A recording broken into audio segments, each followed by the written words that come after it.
And hello and welcome to Greeting. us.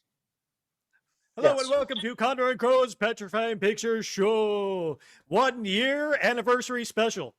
And do you know what's special about this show? What? The fact that people are actually going to be able to watch the movie with us this time. Yes, that's so excellent. It is, yeah. Because we've made a lot of progress in the last year. oh yeah, for sure. Well, we had a lot of we had a lot of problems for the first episode, and then a few other episodes. But I mean, I think you've pretty much got it down to a science at this point. Mad science, Mad science, or at least angry science. disgruntled, Slightly science. perturbed science, Perturbed. irritable science. Let's go Hurt. irritable science. I can do Irritable irritable science. Yes. I can't believe it's been a year. It's crazy. It has been a year. The official anniversary, I think, was last week. So huzzah! Yeah. That's two people with limited attention spans did something for an entire year. I mean, woo! We deserve, a pat on the back for that, because it's very hard for me. I think it's good. I think we're good together because we help each other sort of. Even though we often, especially it's my fault usually that we push things back, I think it's good to have someone, we have the support from each other to sort of keep it going, and because we both love doing it. And somebody has to talk about terrible movies. Exactly, people should be warned, exactly. Otherwise they could go into this blindly. But this is not a terrible movie. This is, we kind of went downhill as far as quality after this, but this is not a terrible movie. This is Night of the Living Dead, the 1973 George A. Romero classic. Yes, the best movie that we've ever shown, I think. Definitely. In terms of quality and really originality, because I can't say that, because there are a lot of really original movies that we show, but they're just not necessarily good. But this one is very original and very good, and it's where it did some things that with the zombie concept that had not been done for. So zombies. I mean, what makes zombies so scary?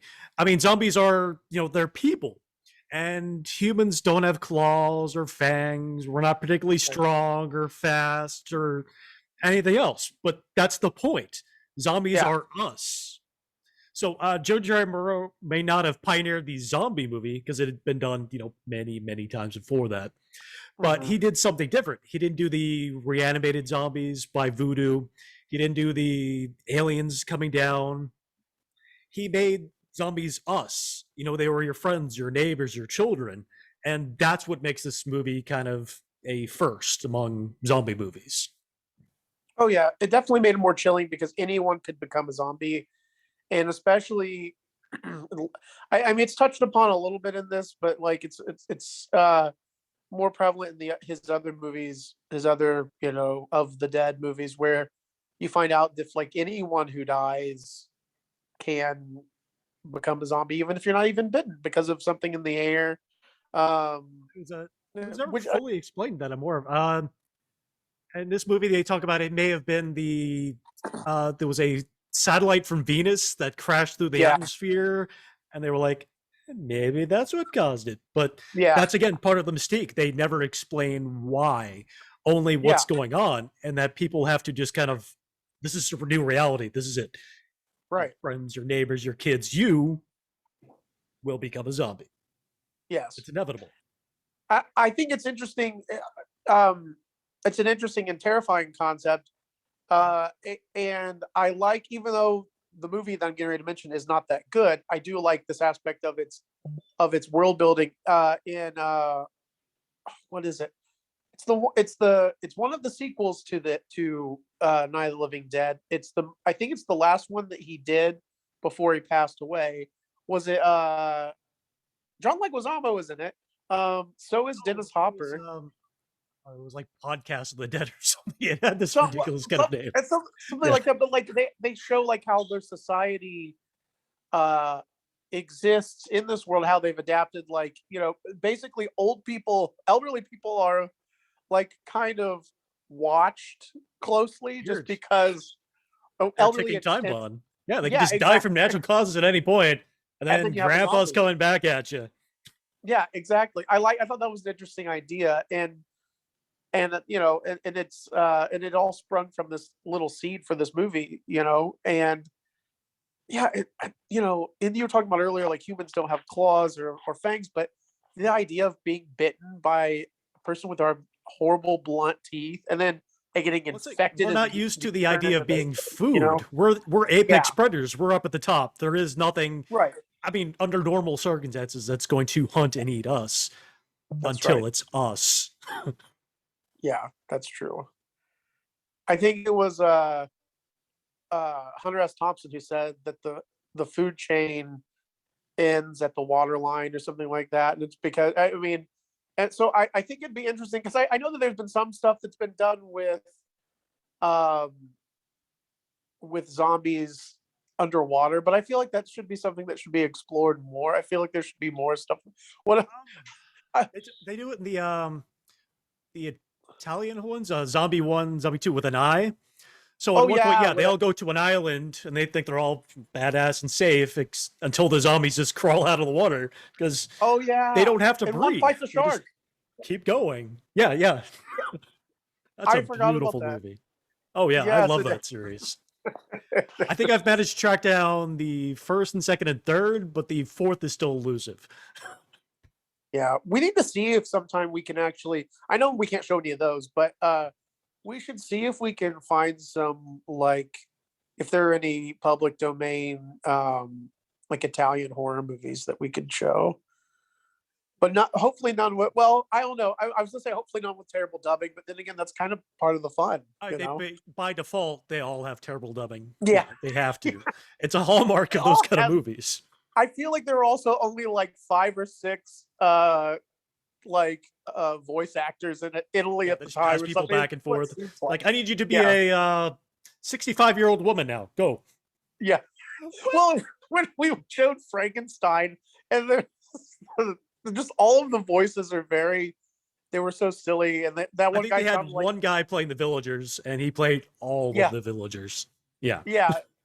The one guy sounded like Harvey Firestein. He's like I I would can't remember join what he you, said. but oh, my back. Yeah, Oh, yeah. He's like, you just go there with your torches and your pitchforks and get those freaks. I'm going to go over here and drink from the hose. That's so silly. I love it. High art. So, It's all high why art. are we showing Night of the Living Dead? So, February is Black History Month, and so the word zombie originated in Haitian folklore and was popularized by books like The Magic Island and Serpent and the Rainbow. The first zombie movie was White Zombie, which featured a white zombie.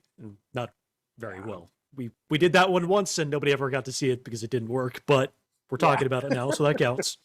Yeah. So it started Bela Lugosi as Murder Legendary, a vile plantation owner who refused to allow his slaves to escape him, even in death. So the first zombie movies were the Haitian voodoo zombie, taking it back to the original origins of the word zombie, which were not necessarily reanimated corpses, but living people who had some sort of chemical magic thing done to them to sort of put them in a death-like state, in which they were highly suggestible to things like, "Hey, work for me, even though you should be dead now." Right. Yeah. There's like a chemical. Yeah. Basically a like a neurotoxic poison that just sort of makes people very susceptible to the power of suggestion. Yeah. And I mean, there are still people supposedly, you know, who practice this, but you don't really hear about that very much anymore. Bela Lugosi was especially good for this role because he had that like eye thing that he crafted when he was doing the Dracula. So it's just, look into my eyes. I am He was pretty much hypnotizing just you, racist. and here's some powder. He was pretty much just racist Dracula in that movie because, like, yeah, he's a slave owner and but he's not supposed to be Dracula, but I mean, he's not a vampire in the movie, Yeah. but he's Dracula. He's Yeah, basically Dracula. yeah, Dracula with slaves. Yeah, basically is what he was. His object was to kidnap this white woman. Well, no. somebody else wanted to kidnap her, but he decided it was a better idea, so he did it himself, and Yeah, then voodooized that guy and her, and then they killed him because yeah. that's how all monster movies ended at that point. Well, don't they kind of? I'm trying to remember. It's been a few months since we showed it, but don't they like they? I think the zombies kill him, don't they? Yeah. The zombies eventually tear him apart. Yeah, they. Yeah, yeah. Once It they was. snap It out was. of the voodoo state. Yeah, that's. I like that aspect of the movie. Oh, remember the like really weird sound effects for the bird? Oh yeah, the hawk made Oh, the hawk had condor. Oh no, the condor had hawk noises. yeah, It's like, and it was very jarring because it was very loud and like, yeah, very silly. yeah, But yeah, White Zombie. Yeah, that's another example. And you mentioned the Serpent and the Rainbow, which I think Rainbow. is still a great movie. Um, Wes Yeah, the Craven, movie I version think. came much later. They had Yeah, I Walk with a Zombie. There was I Eat Your Skin. I Drink Your Blood. And then there were many other zombie movies, but they were all this sort of variety. So it was either voodoo or aliens came down from space. I was a teenage zombie. Um, the mixed up zombies the mixed up individuals who came back as zombies. It was a really long title, but they were of that variety. The first yeah. sort of disease cause or something caused zombies was this, which was actually then based off of what was it based off of? Last Man on Earth, yeah, Last Man on Earth. Yep, that was it. Yeah. The specifically the Vincent Price version of Last Man on Earth. Yeah, Again, they weren't zombies in the movie, but the way they move, the way they act, the way they react to things, it's pretty easy to see where he got it. Everybody will be able to right. see Yeah, that. they treat them in that movie. They treat them like vampires, but they're not like what you would imagine. You know what people they're yeah, they're more zombie esque or ghoul. They're kind of like ghoulish. I mean, yeah, definitely. He Well, again, obviously there are took some. individuals infected with some kind of bacteria, and the side effects are that if you survive, you just keep going as a person who's slightly allergic to sunlight. If you die, Yeah, you come back as a mindless, shambling thing that yeah, breaks windows and taunts Vincent Price.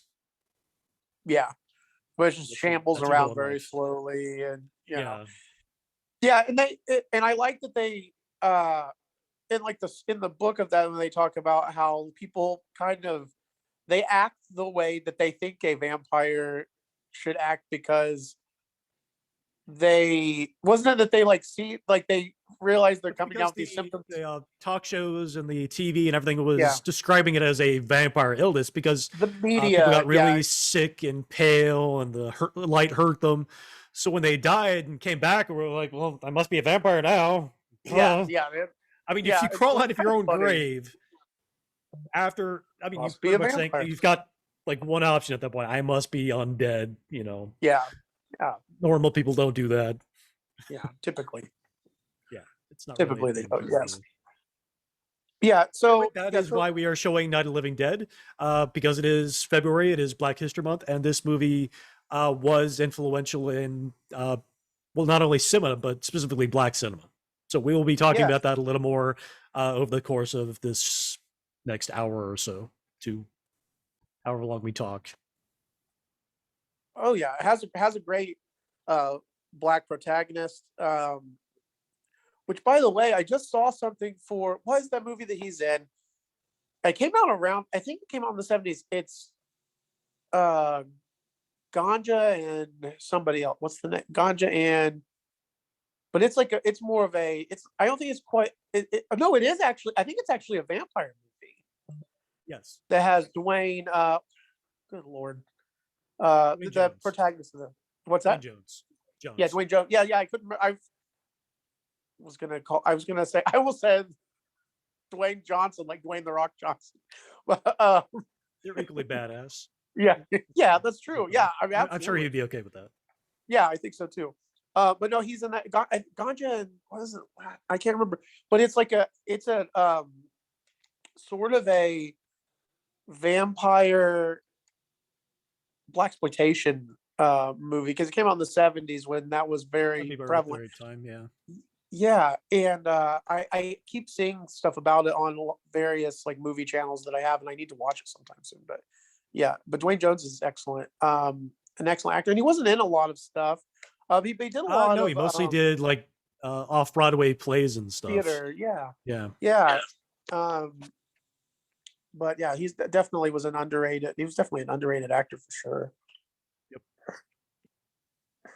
But yeah, I think that's he's someone that definitely deserves a lot of attention. And if you're if you know anyone watching is a fan of horror movies, especially like black horror, there's a really great documentary on Shudder called Horror Noir, and it's just about various uh, black horror films and the impact they've had on culture. Oh yeah.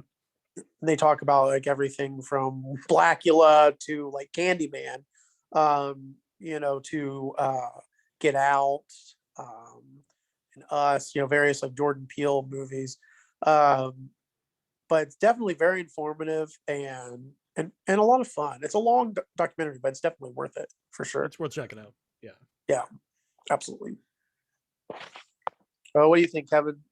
Without further ado, I think we should roll the show. I agree. All right, everyone. George A. Romero's Night of the Living Dead.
They ought to make the day the time changes, the first day of summer. What? Well, it's 8 o'clock and it's still light. A lot of good the extra daylight does us. Now, we've still got a 3-hour drive back. We're not going to be home until after midnight. Well, if it really bugged you, Johnny, you wouldn't do it. You think I want to blow Sunday on a scene like this? You know, I figure we're either going to have to move Mother out here or move the grave into Pittsburgh. She can't make a trip like this. Oh, I don't know that she can't. Is there any of that candy left? No. Look at this thing. We still remember. I don't. You know, I don't even remember what the man looks like. Johnny, it takes you 5 minutes. Yeah, 5 minutes to put the wreath on the grave and 6 hours to drive back and forth. Mother wants to remember, so we trot 200 miles into the country and she stays at home. Well, we're here, John, all right? Test. We're back on. Oh. Ladies and Hey, gentlemen, we're coming back on the air after an interruption due to technical problems.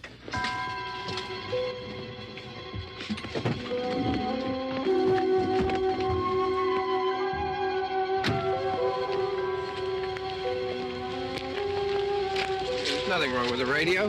Must have been the station. Which row is it in?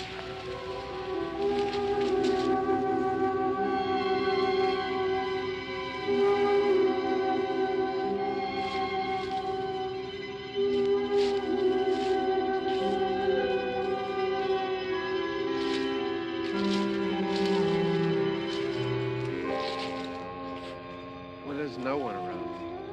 Well, it's late. If you'd gotten up earlier. Oh, look, I already lost an hour's sleep on the time change. I think you complain just to hear yourself talk. There it is.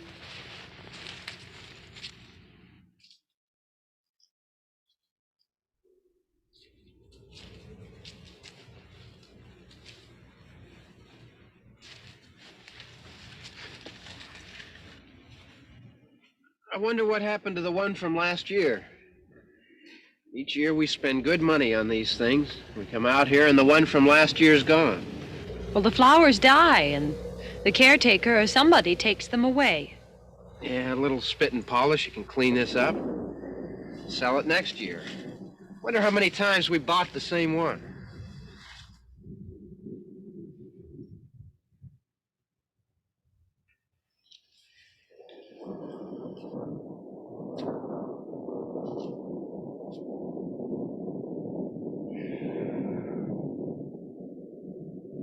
Hey, come on, Barb. Church was this morning, huh?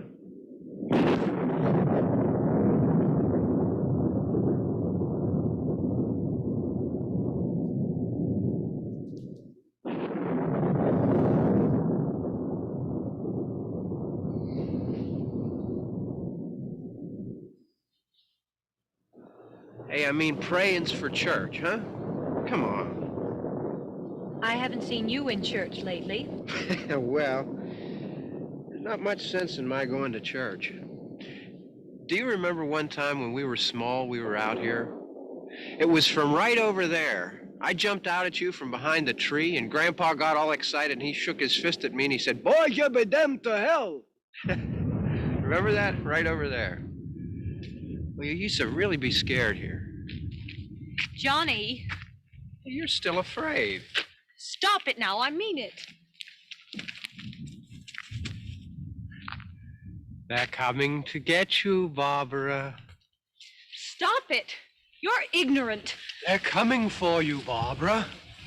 Stop it. You're acting like a child. They're coming for you. Look, there comes one of them now.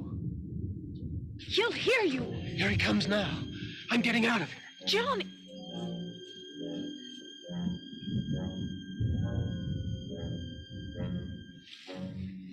Oh, no! No! Johnny! Help me!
Scary So a stuff. couple of facts at this point. So this scene was actually the last to be shot in the movie, and it was apparently really, really cold. So everybody had to be careful not to breathe too hard, so you didn't see the steam coming from their breath. Kind of cool. Yeah. And the scene where she runs into the tree and you can see the obvious dent on the side, that actually came in the middle of shooting. This was Russell Siner's car, the actor playing Johnny. So he was borrowing his mom's car for this particular movie, and somebody ran into the car. So they actually added that scene to justify the dent on the side of the car. That makes sense. That's a good idea. Well, yeah, they had there was so much stuff that they, had to do. Like they pretty much just had to like use whatever was on hand when it came to special effects and just different things about this movie. I know that also because I know that they didn't have any stunt people who had experience with fire stunts in this, so they had there were certain, I think one of the producers actually had to help out with that and ended up accidentally catching him people were set on on fire fire throughout the course of this movie. Yeah.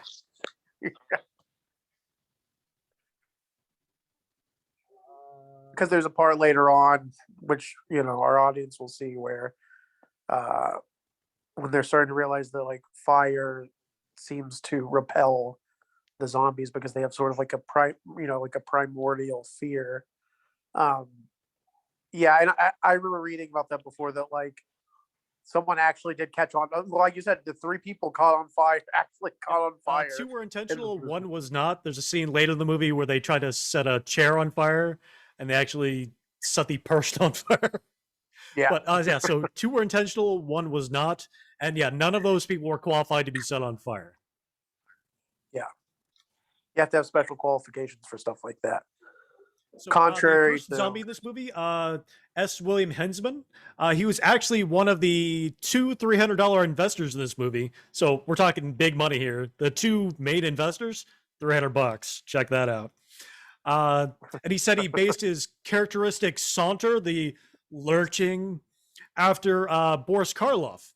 And he said he couldn't remember what it came from, but it was more than likely The Walking Dead, which was another reanimated body kind of movie. Again, not this type of zombie, but same sort of variety.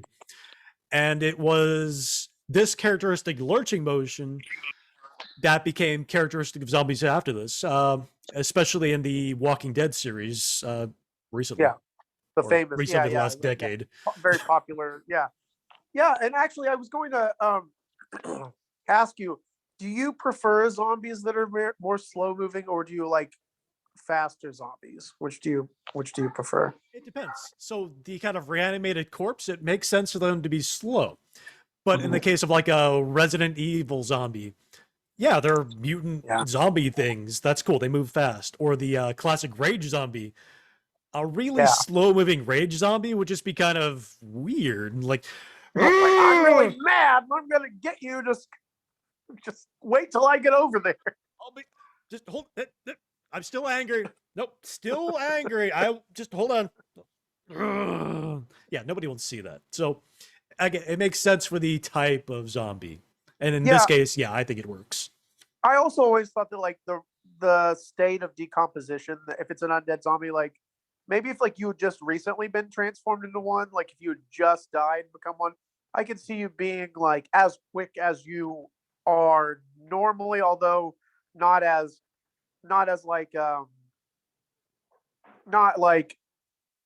aware of danger. So you're not going to be dodging. I don't think you're going to be dodging out of the way of someone shooting at you or anything like that. But as far as running or whereas I'd say the longer someone is undead, probably apart, yeah.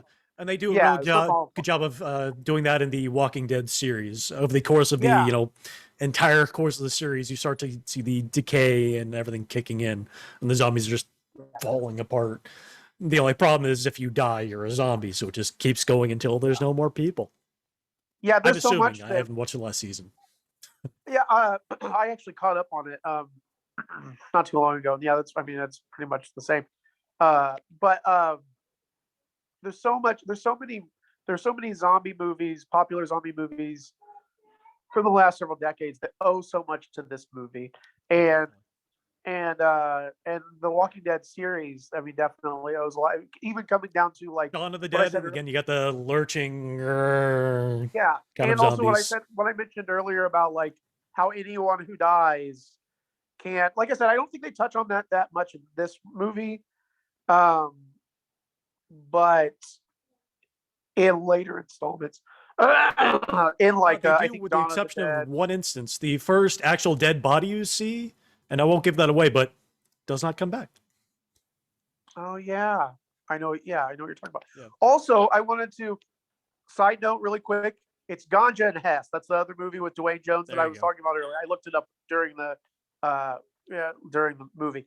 But so check that out if you have Shutter or anything like that. People should check it out. Also, uh, I think that we should talk about a little bit about the 1990 remake of this movie, which I think Tom Savini, the special effects extraordinaire, directed that movie, and I think that it does a few things that this movie doesn't that I do like. But this movie does a lot of things that movie doesn't do. That I mean, I it's hard to argue that the special effects aren't better, but it Yeah. changes the entire tone of the movie. And so, Oh, absolutely. Night of the Living Dead opens with Barbara and Johnny, a young white couple, bickering about having to drive to the cemetery. Or brother and sister. And you learn that brother they're and sister. siblings and that they're going to Yeah. the grave for their deceased father, and some of their whole backstory. And Barbara's resigned to it, and he's kind of resentful. But the thing is, because you learn about them, you would expect them to be the protagonists, like the heroes of the story. Yeah. And that's what this one does that the remake does not. It kind of subverts that narrative, because the opening white couple that you learn about, they are not the heroes. And the Dwayne Jones, his character coming up pretty soon, he is definitely the hero of this movie. Yeah. Which the remake again makes Barbara the hero. She's the survivor at the end. Right. You get to see her struggling and accepting it and becoming that I can take this, I can survive, which she does not do in this movie. Right. Which it's sort of. I like those two. I like both versions of the movie for both of those reasons, because I like that this movie was like very groundbreaking for having a black man as the main protagonist, and as having such a like a positive role, and not being any sort of ridiculous stereotype. Right. And in the remake, I like that it has a strong female protagonist. Yeah, it just, also Tony Todd. Yeah, also Tony Todd, who plays Candyman, he has Dwayne Jones's part, and he plays Ben in the remake, and I think that he does a great job. Oh, yeah. I mean, but yeah, I think that there are definitely aspects of both movies that I think are good, but I don't know. I still don't know which one I prefer. I guess I don't have to make a choice. I can just like both of them. Yeah, I mean, they both have their own thing, but this one definitely, I think, kind of sets up some of what Romero was trying to achieve with his later movies. None of them have any continuity, but they all have a message. And this one, he didn't intend to actually comment on race relations. In fact, he explicitly says he did not intend to do so. He says that he hired Dwayne Jones simply because he was the best they could get. Yeah. With the budget they had. That was it. Yeah. But again, it does set the tone for that movie, and he does that sort of thing with his later movies that are largely commentary on consumerism and that sort of thing. But this one, race relations, you can't help but see this and see that's there, even if he didn't intend on doing it. especially with the stinger of an ending that this one has. Like, I mean, you know, it's crazy to think that it was an accident. You know, I mean, Oh, no, it wasn't an. Oh, okay. Well, the movie wasn't an accident, but it was explicitly asked for by Jones. Oh The movie was going to end a different way, and he said, "No, this is the way it's going to go." And we'll talk about that when we get there. But yeah, he explicitly requested, "No, this is the way it's going to end." And we'll again talk about that when we actually get to the ending. No spoilers. Yeah, no spoilers. Any more than we've already done. Yeah. And with that, on with the show.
It's all right.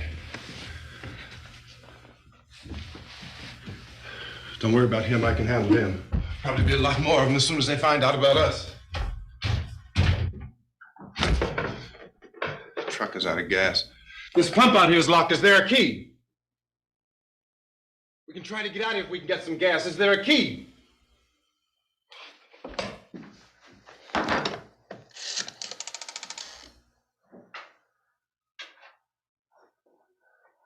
Suppose you've tried this.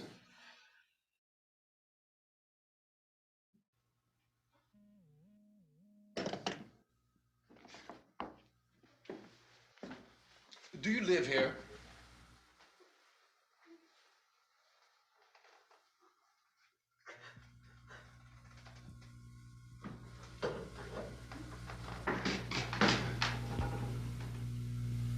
Jesus.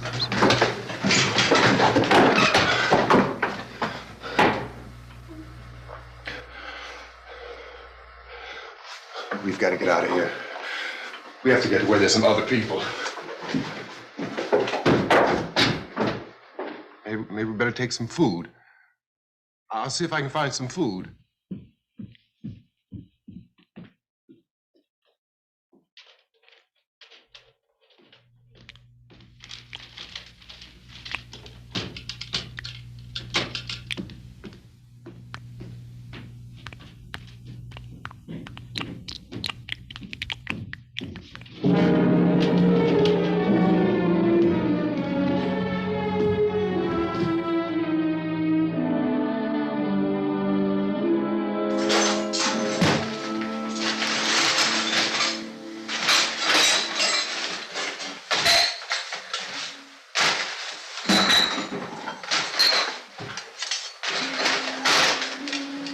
What's happening?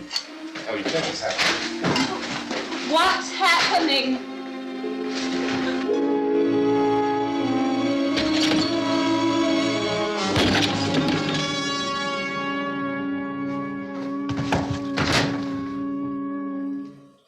Two of them.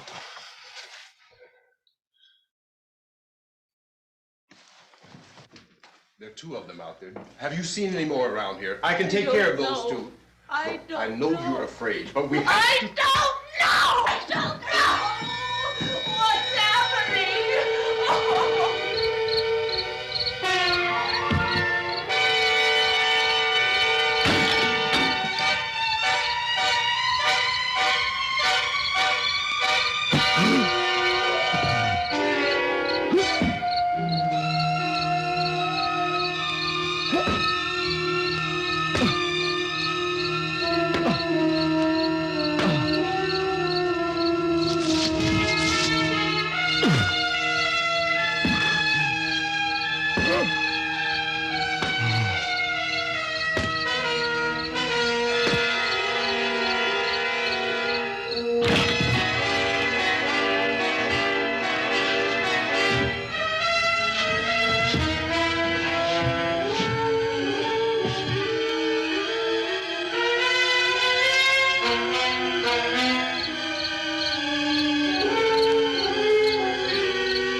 They know we're in here now.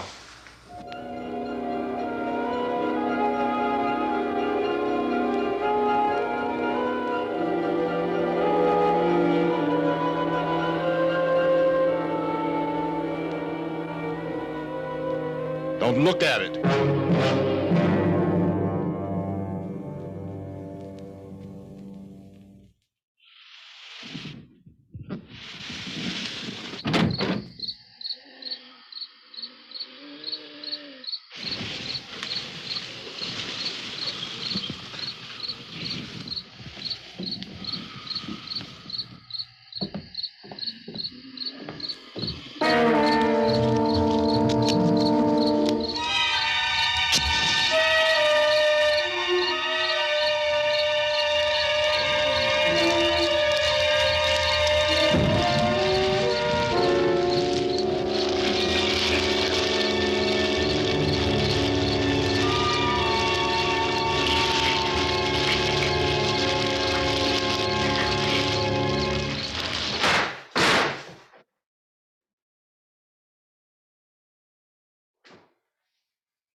Get some more lights on in this house.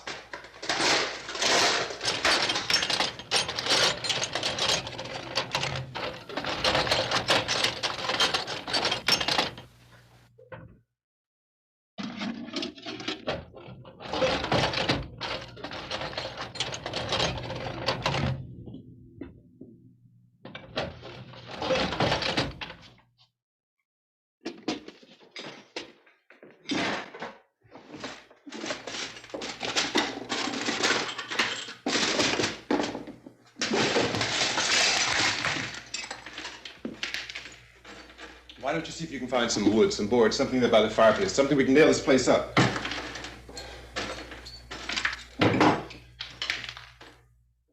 Oh, God damn!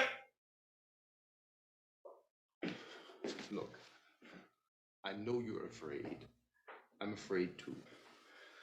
But we have to try to board the house up together. Now, I'm going to board up the windows and the doors. Do you understand? We'll be all right here. We'll be all right here until someone comes to rescue us. But we'll have to work together. You'll have to help me. Now, I want you to go in and get some wood so I can board the place up. Do you understand? Okay? Okay?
That's strong. Here, I want you to pick out some nails. Pick out the biggest ones you can find. There, this room looks pretty secure. If we have to, we can run in here and board up the doors. Won't be long for those things to be back pounding their way in here. They're afraid now.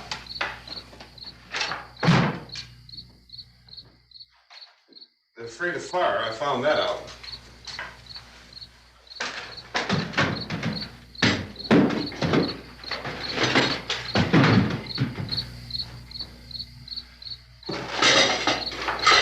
You know a place back down the road called Beekman's? Beekman's Diner?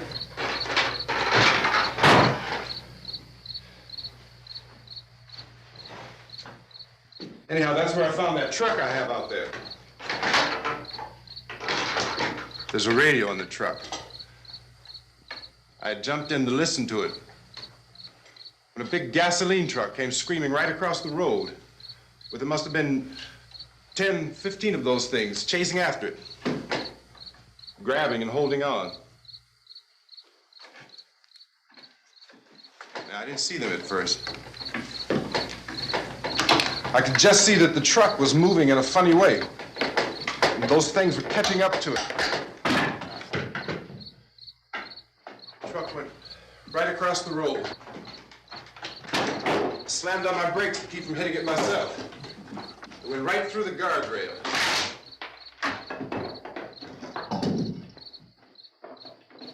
I guess the driver must have cut off the road into that gas station by Beekman's Diner. It went right through the billboard, ripped over a gas pump, and never stopped moving. By now, it's like a moving bonfire.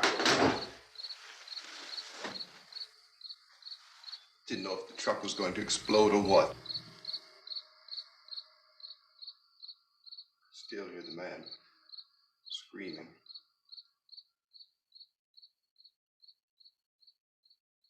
This thing is just backing away from it. I looked back at the diner to see if there was anyone there who could help me. That was when I noticed that the entire place had been encircled. There wasn't a sign of life left except... By now there were no more screams. I realized that I was alone with 50 or 60 of those things, just standing there, staring at me. I started to drive. I just plowed right through them. They didn't move, they didn't run or just stood there staring at me. Just wanted to crush them. They scattered through the air like bugs. We were riding in the cemetery, Johnny and me. Johnny.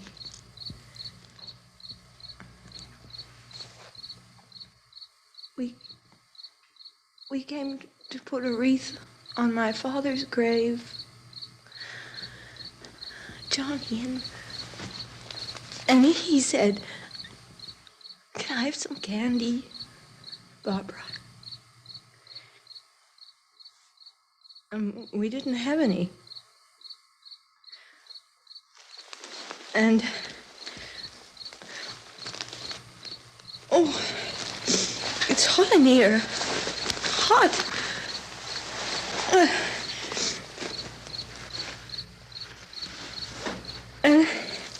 And he said, "Oh, it's late. Why did we start so late?" And I said, "Johnny, if you'd gotten up earlier, we wouldn't be late." Johnny asked me if I were afraid. And I said, "I'm not afraid, Johnny." And then this man started walking up the road. He came slowly, and Johnny kept teasing me and saying, "He's coming to get you, Barbara." And I laughed at him and said, "Johnny, stop it." And then Johnny ran away. And I went up to this man, and I was going to apologize. Why don't you just keep calm? And I looked up, and I said, "Goody." And he grabbed me. He grabbed me, and he ripped at me. He held me, and he ripped at my clothes. I think you should just calm down. Oh, I screamed, "Johnny! Johnny, help me! Oh, help me!" And he wouldn't let me go. He ripped. And then Johnny came and he ran and he fought this man. And I got so afraid. I ran.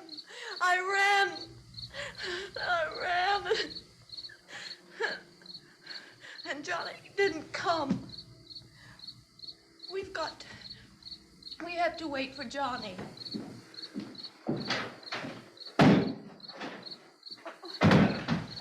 Maybe we better go out and get him. We have to go out and get Johnny. He's out there. Please, don't you hear me? We've got to go out and get him. Please!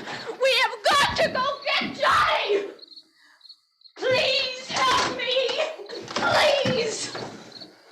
Don't you know what's going on out there? This is no Sunday school picnic. Don't you understand? My brother is alone! Your brother is dead. No! My brother is not dead! Oh. Oh.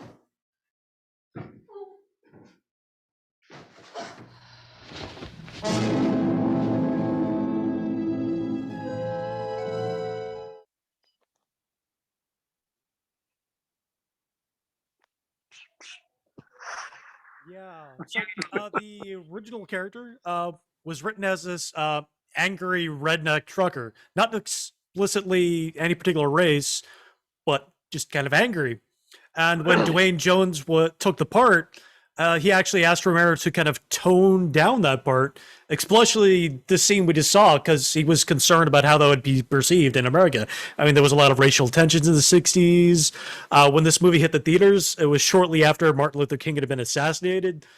So, but apparently they just kind of let it fly because they thought it would be hip. That's the word. That would be hip.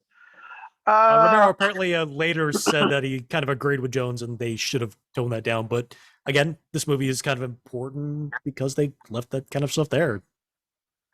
Yeah, I agree. And also, I mean, I think that I definitely don't condone slapping women around or anything like that. But I think in this, because this particular scene, it's very effective because it's a heated scene and the severity of the situation sort of throws out it all sort of like social niceties. Like it shows how raw their nerves are after seeing this completely unnatural stuff going on. Exactly. Yeah. So I think they needed something. They needed it needed to be shocking in some ways because you have to understand the gravity of the situation that they're in. And I think that helps illustrate that point. Yeah, and I think that's a powerful scene in general, even before that, just with, because Barbara's been largely silent, so far because she's just traumatized by everything that's going on. But she, kind of has this moment when Ben is expressing to her what happened to him. He's explaining, how he got there and just the chaos of the whole situation. And, so she kind of, I think, needed to process what had happened. Yeah, and the scene Ben is referring to actually was filmed. So if you watch the Criterion cut of this particular movie, you can see that scene at the diner where the zombies come in and circle it and the gas truck crashes into everything. It's kind of cool. Man. That sounds cool. It's very just hearing him describe it was very, unsettling. Just imagine being surrounded by all these, undead ghouls and they're all just staring at you, with just like single-minded. No context for anything that was going on. Just the panic over the radio, and then he's trying to find help, find people, and the people are getting torn apart by other people. Yeah, just cool. Yeah, it's very creepy. They definitely did a good job, and he delivered that scene so well. And Judith O'Dea plays Barbara. She does a great job for her part too. It's all just very emotional and and just makes you feel for these people, and especially like having like you don't know, you're pretty like you don't want to admit to yourself that your brother more than likely is dead, and so you're trying to. Well, that's like she doesn't know. All she knows she doesn't know, but her brother fell down, and she tried to hide herself away, and then she had to escape the ghoul that was breaking into the car. Oh, Yeah. cool thing about that scene where the ghoul smashes through the window of the car and the brick goes through.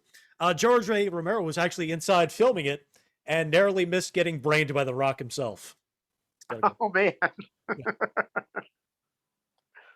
Not by The Rock himself, as in Dwayne The Rock Johnson, No. but by The Rock The Rock. that was being wielded as a bludgeon by. And speaking of bludgeon, this movie actually also set up the convention that you have to kill a zombie by beating it in the head.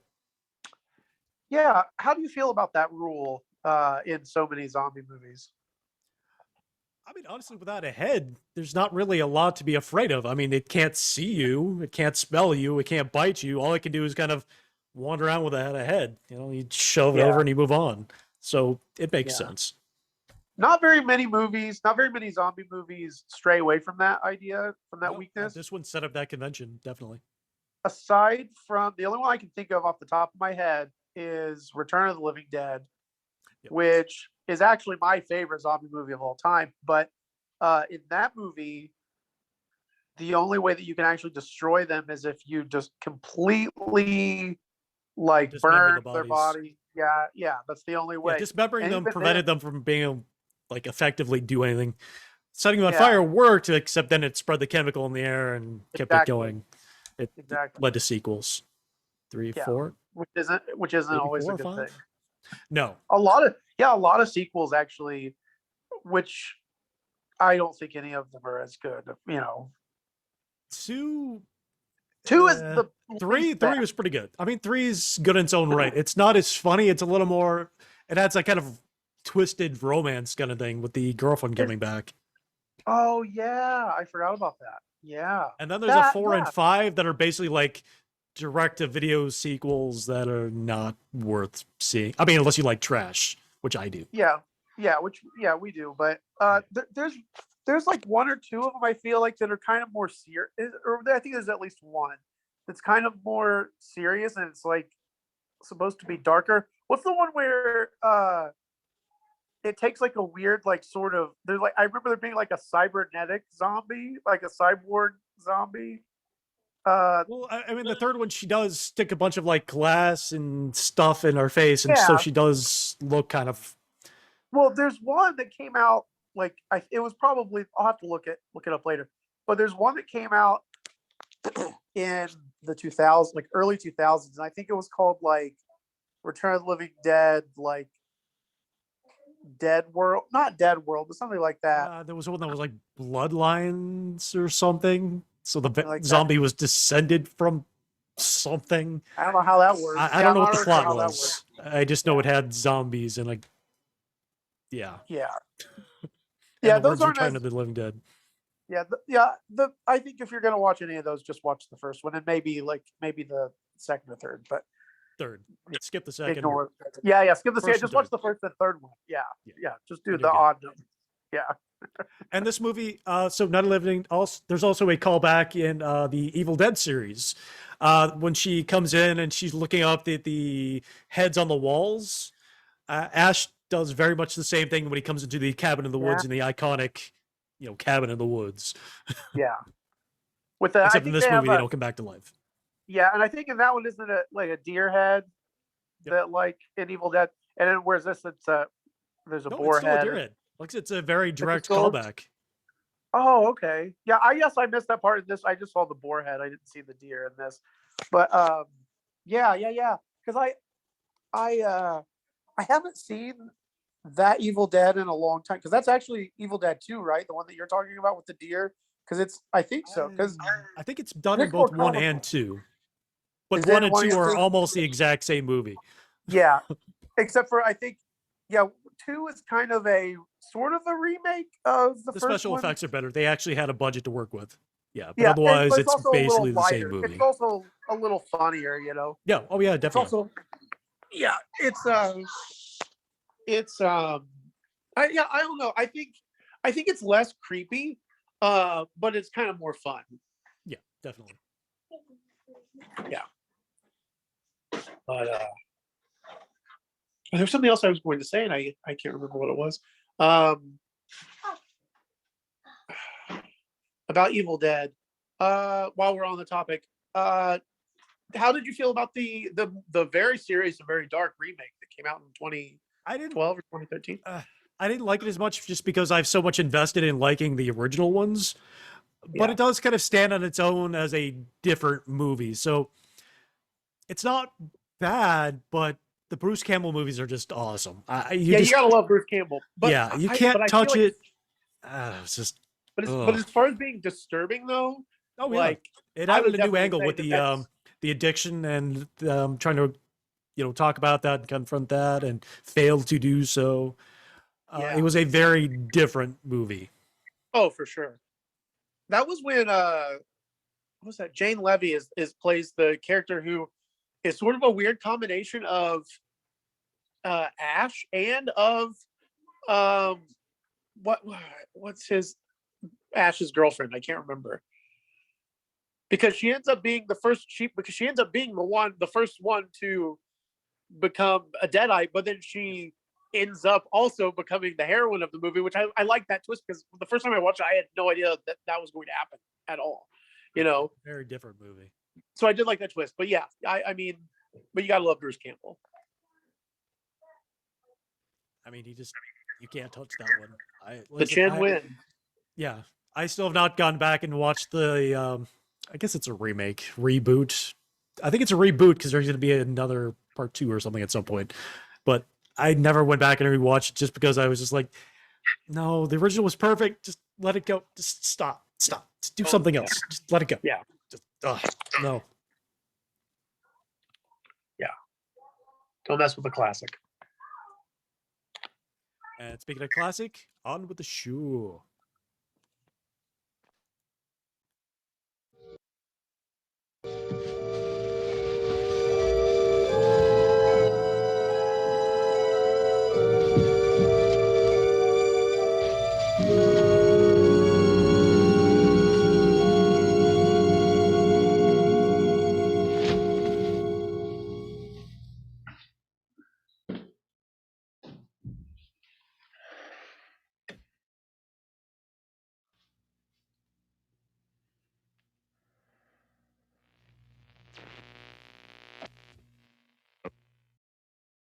Because of the obvious threat to untold numbers of citizens, and because of the crisis which is even now developing, this radio station will remain on the air day and night. This station and hundreds of other radio and TV stations throughout this part of the country are pooling their resources through an emergency network hookup to keep you informed of all developments. At this hour, we repeat, these are the facts as we know them. There is an epidemic of mass murder being committed by a virtual army of unidentified assassins. The murders are taking place in villages, cities, rural homes, and suburbs with no apparent pattern or reason for the slayings. It seems to be a sudden, general explosion of mass homicide. We have some descriptions of the assassins. Eyewitnesses say they are ordinary-looking people. Some say they appear to be in a kind of trance. Others describe them as being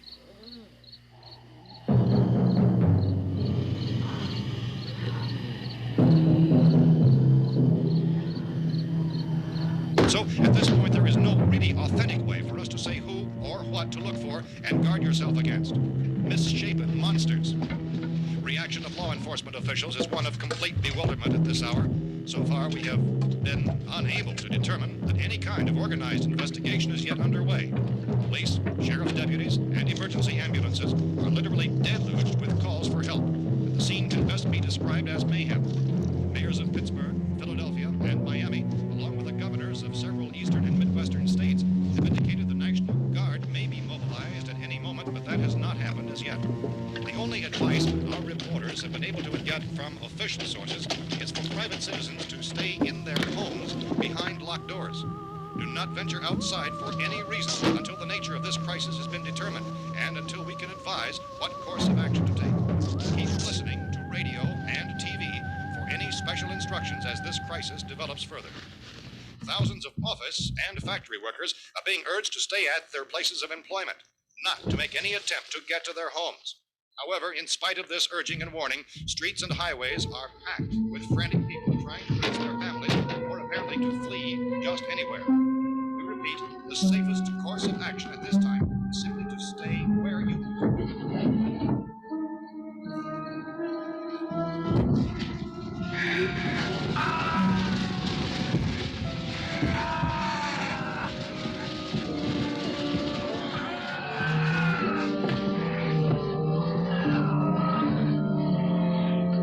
Ladies and gentlemen, we've just received word that the president has called a meeting of his cabinet to deal with the sudden epidemic of murder which has seized the eastern third of this nation. The meeting is scheduled to convene within the hour.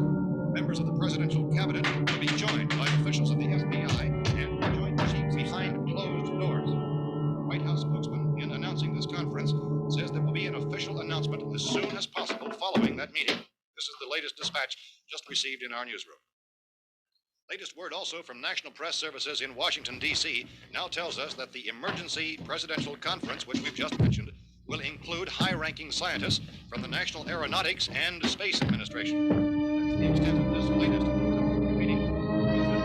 Members of this cabinet, the FBI, joint chiefs of staff, and scientists from NASA within the hour. All radio and TV stations throughout this part of the country, including the one to which you were listening, have joined their facilities in an emergency network to bring you this news as it develops. We urge you to stay tuned to radio and TV and to stay indoors at all costs. Late reports reaching this newsroom tell of frightened people seeking refuge in churches, schools, and government buildings, demanding shelter and protection from the wholesale murder which apparently is engulfing much of the nation. Law enforcement officials are at a loss to explain more, even at this hour, even to theorize other reasons for this raven murder.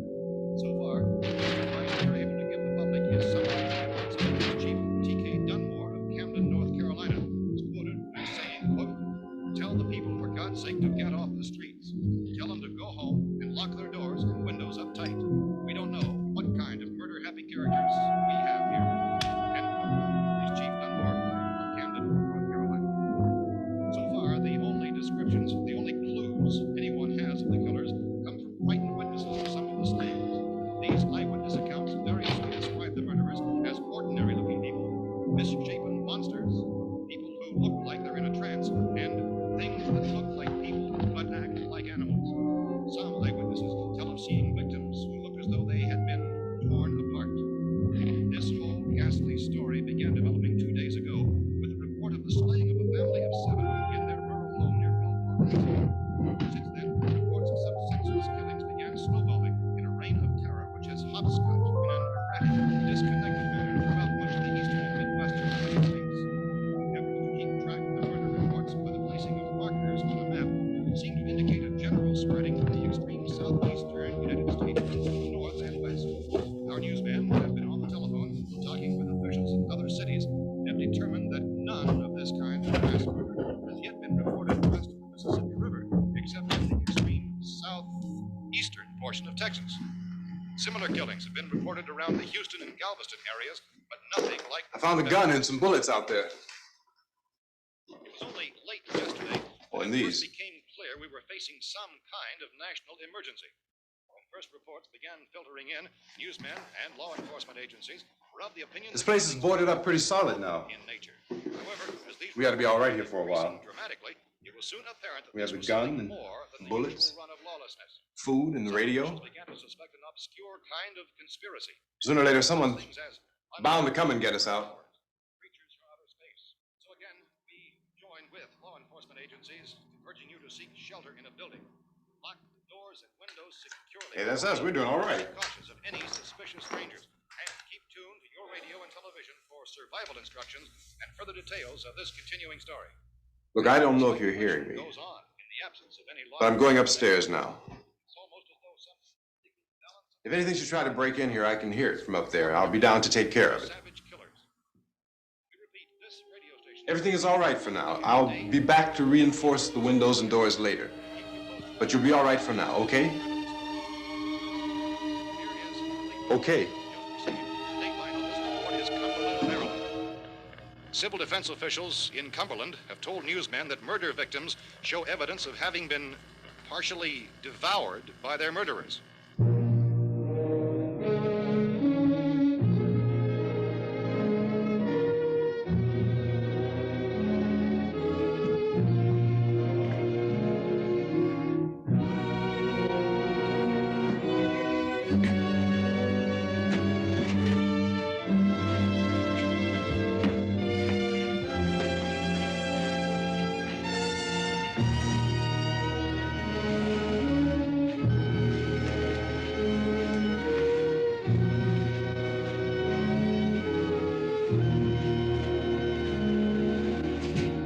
inconsistent reports from witnesses to the effect that people who acted as though they were in a kind of trance were killing and eating their victims prompted authorities to examine the bodies of some of the victims.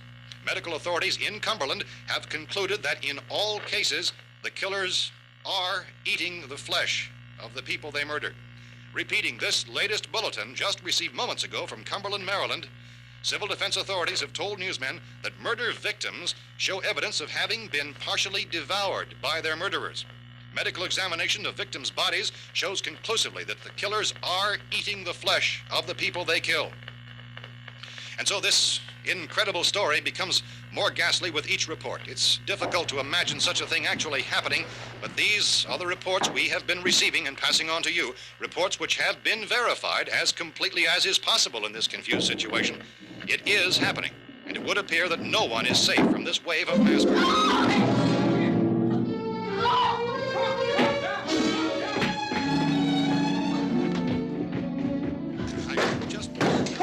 Don't shoot! We're from town. A radio.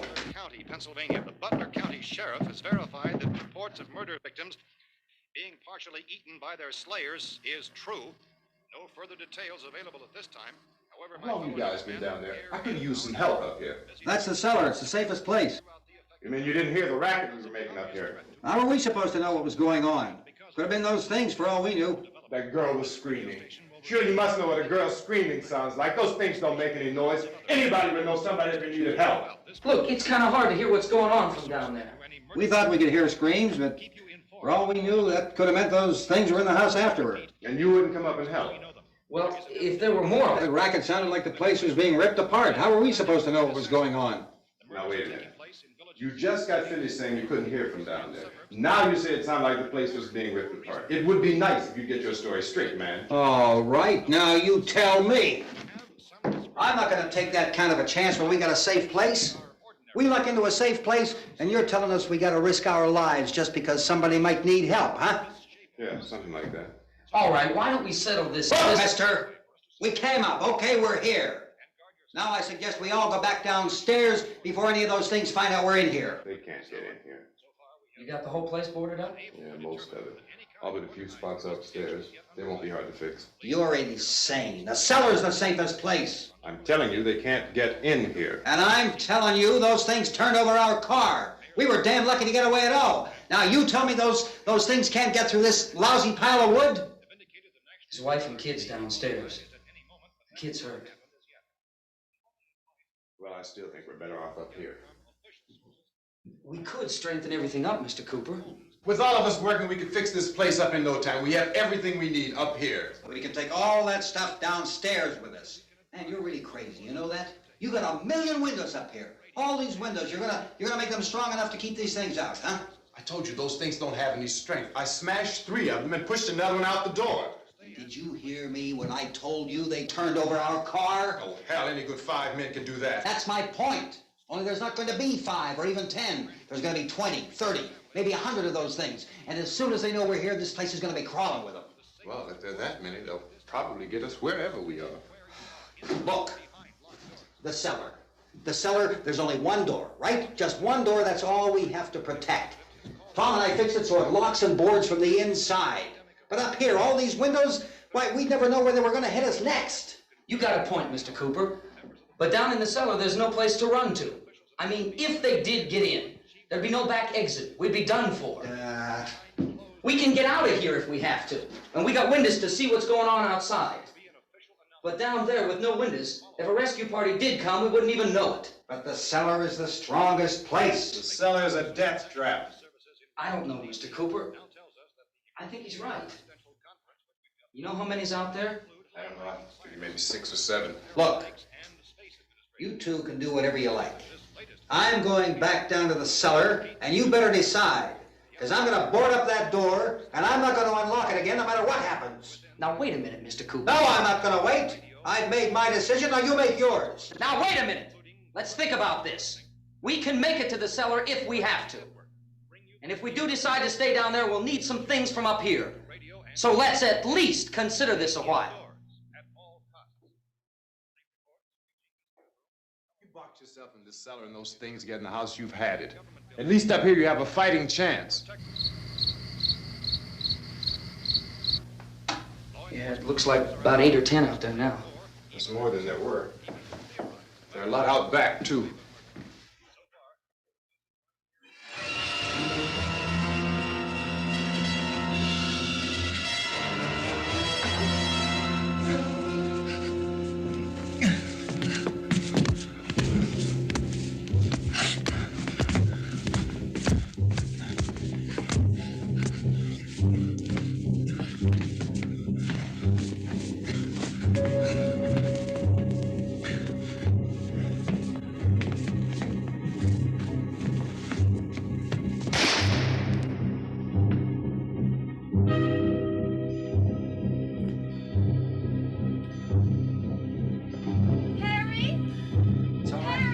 It's all right.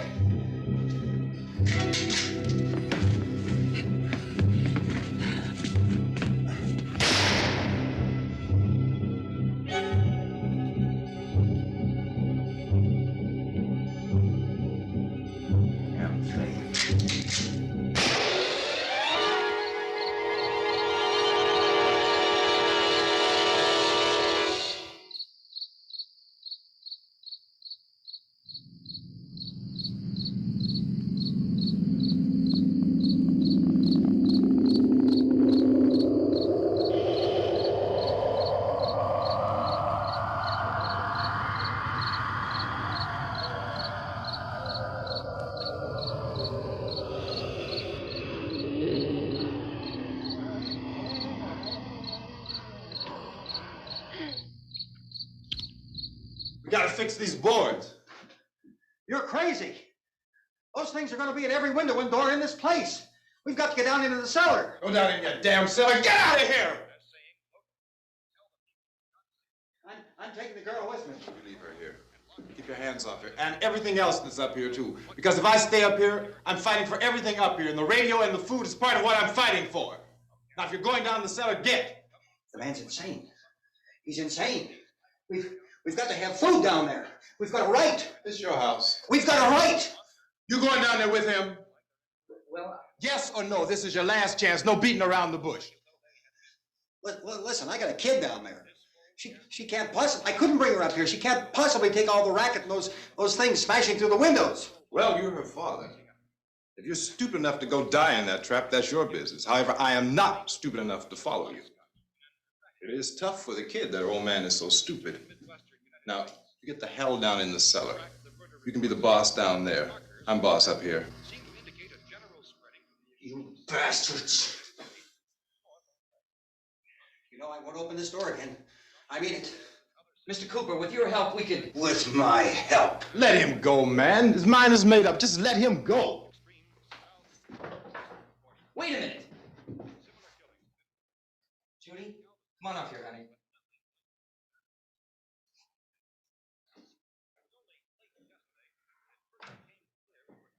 We're gonna let them get hurt too, huh? It's all right, honey. Go ahead.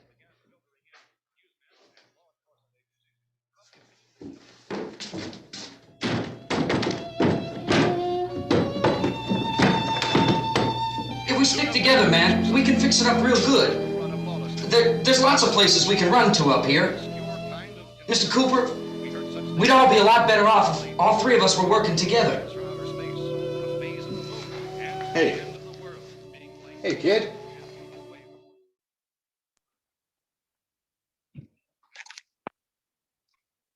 Okay, so we're seeing a few things here, namely the conflict with the elder white male who expects to be treated deferentially and respected and listened to, running into the younger generation, especially a black male saying, no, I don't agree with you. I'm not going to do that. I'm in charge up here. Get the hell downstairs. I love that line. I love that that part. That's so good. Yeah. And you also see that the younger generation saying, if we all just kind of cooperated, we could, do this and that, and we'd all be safe and great. And the older generation going, no, I know what I'm doing. I'm right. And that's it. There's no discussion. There's no compromise. I deserve things. I don't need to work with you because I know better. So you got the generation kind of gap and that kind of racial conflict going on at the same time, which again wasn't intended, but it's cool. Yeah, yeah. It's crazy that that's still relevant, you know, to this day. Yeah, and that sort of like yeah, either you don't, if you don't, agree to what I say, well, I'm just going to go off and do my own thing, screw everyone else. I got mine, I have my safe area. I don't care about That anybody is else, a continued theme throughout the rest of the movies. Again, they aren't necessarily direct sequels. The events don't necessarily directly lead into one another. But this theme that the living, one of the reasons they fail is that they don't cooperate, whereas the dead do. The dead are a mindless horde, but they are working towards a common cause, and that common cause is, eating you. Yeah, exactly. Whereas if the living were able to work together and cooperate and do all those things, and they would survive. And the instances where they do in those later movies, including this one, that's how they survive, is by cooperating, working together as a group. Yeah, it's when they decide to only look out for themselves that things go sideways. Yeah, I think when they get so consumed by their own, the theme of consumerism and isolationism and all those kind of things, when they just kind of rely on those things solely, that's when they get eaten, essentially. I know sometimes people get annoyed by things like that. They're like, oh, why does everything have to be political? Well, I have news for you. All art is political, in one way or another. Most film is, unless you're watching like a nature documentary or something like that. And even then, sometimes I would watch a nature documentary about zombies. I'm not gonna lie, I would totally watch that. I would too. Welcome to Wild World of Zombies. I'd love to see David Attenborough. Then you got Steve Irwin out there wrestling a zombie. G'day, mate. We got the zombie in the wild here. Putting a bag over its head so it forgets how to attack. It's gonna ropes its mouth. It's like, oh, now we got him. You got him perfectly safe. Beauty. No, look at this beauty. That'd be fantastic. But George Romero was definitely developing his sort of themes and stuff with the later movies, but you can see it sort of originating here, which is, again, pretty cool.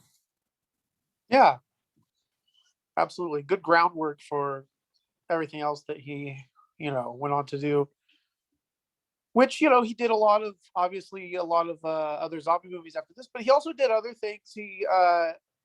He did a movie that I keep meaning to watch. It's on Shudder, called Amusement Park.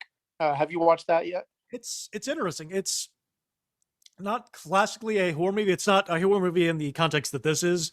There's not, monsters and whatever, but it's sort of one man's degradation because of his age. He just kind of slowly declines until he can't take care of himself because society takes everything away from him, and he can't come to terms with all of that.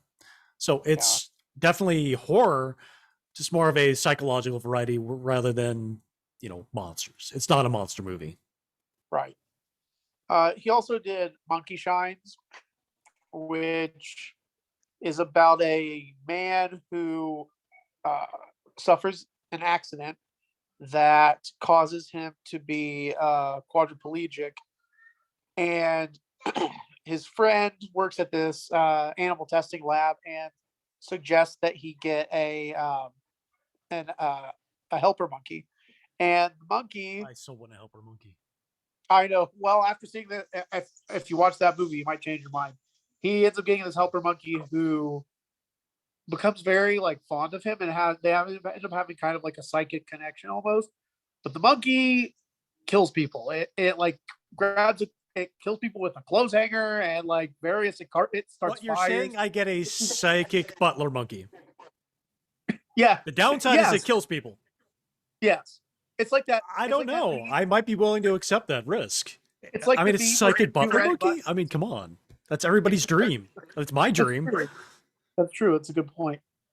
But it's like that meme with the two red buttons where it's it mentions one really great thing and then the other one's well, but this will happen. And it's you have a helper monkey, a butler monkey, but then it might try to also kill kills your people. significant other. Yeah. Yeah. So, I don't know. That kind of trade-off, I might be okay with it. Pros and cons. Yeah, you just gotta, just think about it for a couple seconds and then make a decision. Yeah, I mean, I've thrown out there I'm not a good person, so nobody out there, obviously a psychic monkey that murders people is bad, but as a terrible human being, just saying. Morals, schmorals. Yeah, whatever. Lawful leaves lawful. Yeah. But yes, Monkey Shines. Check it out. Check out Amusement Park. For a He different also does one with knights in the future that ride around on bikes. It's like Knight Riders or something. That's a George A. Romero did did that. He didn't. No. Well, he didn't do Knight Rider the David Hasselhoff thing. No, right. It wasn't that, but no, it was something set in the future where with the riding around on bikes, but there's some sort of jousting and night element to it. I keep meaning to track it down, but it's always like hideously expensive when I go, today's the day I'm going to buy it. And then I go, oh, next time. When did it come out? I think like most of it was like 80s. Yeah. 80s. Huh. Yeah. I'll have to check it out. What's also there's that one with what's it called? I think it's called Bruiser, where the guy he wakes up one day and he has this like weird it's almost like a smiley. It looks like kind of like a smiley face on his face, and he tries to take it off, but it's like somehow grafted to his face. And it's just about basically the ensuing chaos that takes place as a result of that. And his life just I don't know that very one, bizarre. but I want to see that. It's interesting. It has God, what is that guy's name? He's in Fargo. He's in the movie Fargo as one of the. He's opposite Steve Buscemi as one of the hitmen. Okay. He's the one that shoves him into the wood chipper. What is that guy's last name? I'm really doing a terrible job of remembering actors' names tonight. It's not good. It's not good when Romero you're. Did a lot of stuff. He had a lot of unfinished stuff too. He had a Western he was going to do with a female lead. He had a superhero thing that he was going to do, and if it had gotten approved, it would have been the first Marvel movie, which would have been cool. Yeah, he had a script for it. Was it going to be? It was called Copperhead.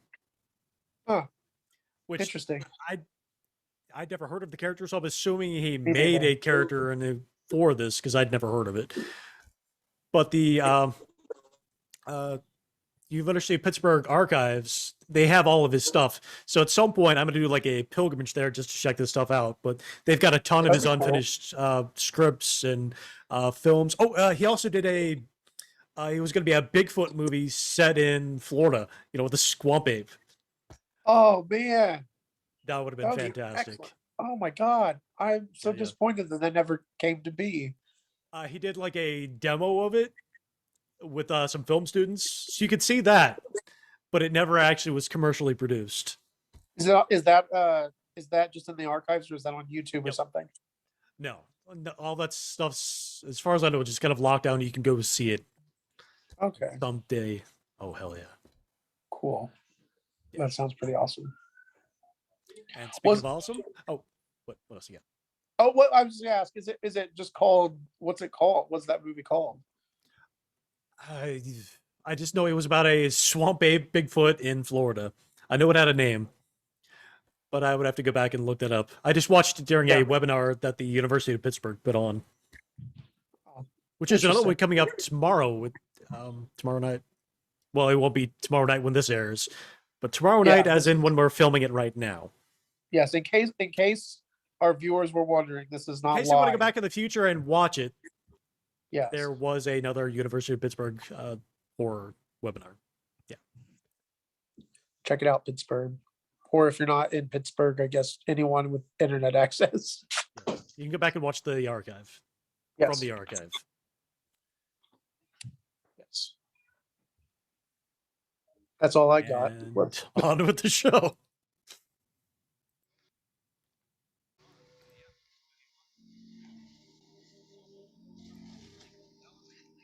He's wrong, I'm not boxing myself in down there.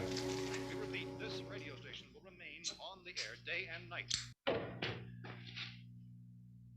Well, we're safe now. It's boarded up tight. What about Tom and Judy? They want to stay up there, let them.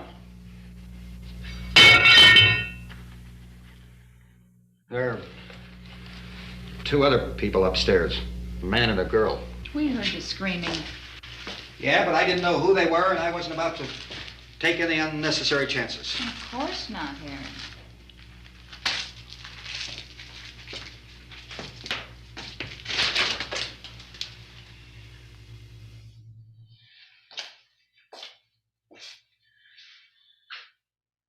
Is she all right?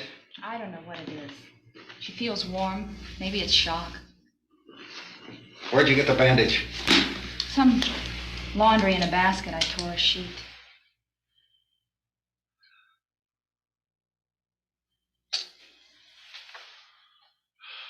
Let them stay upstairs. Let them. Too many ways those monsters can get in up there. We'll see who's right. We'll see when they come begging me to let them in down here. That's important, isn't it? What? To be right, everybody else to be wrong. What do you mean by that? Does anyone up there know why we're being attacked? Whatever it isn't just happening here. It's some kind of mass murder. It's going on everywhere. The radio said to stay inside. Radio? Radio upstairs. I heard a news bulletin. There's a radio upstairs and you boarded us in down here? I know what I'm doing. What did it say? Nothing. Nothing. They don't know anything yet. There's mass murder everywhere, and people are supposed to look for a safe place to hide. Take the boards off that door. We are staying down here, Helen. Harry, that radio is at least some kind of communication. If the authorities know what's happening, well, they'll send people for us to tell us what to do. How are we going to know what's going on if we lock ourselves in this dungeon?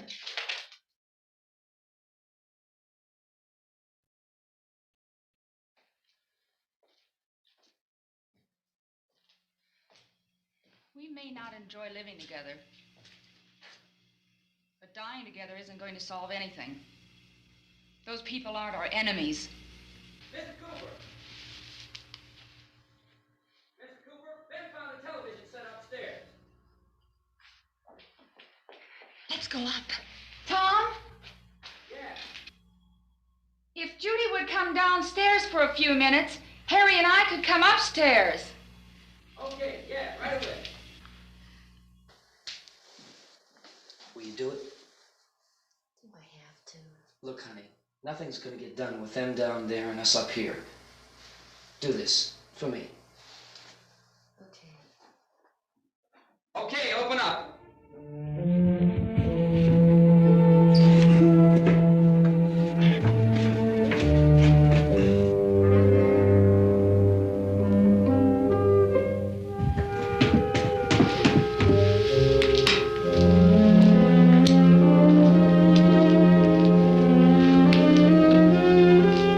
I'll take good care of her, Helen. She's all I have. Why don't you go upstairs now?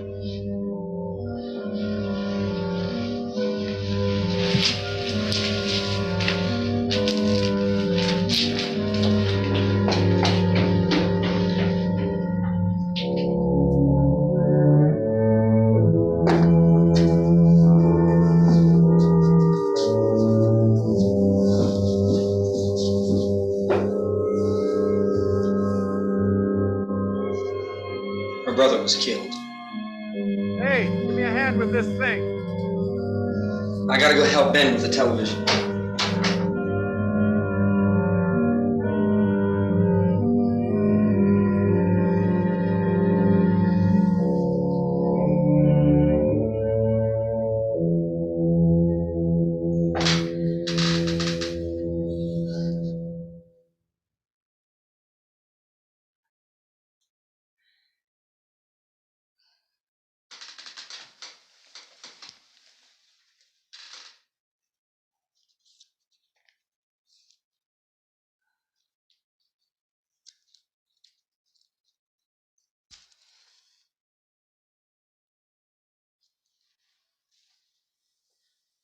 Don't be afraid of me. I'm Helen Cooper. Harry's wife.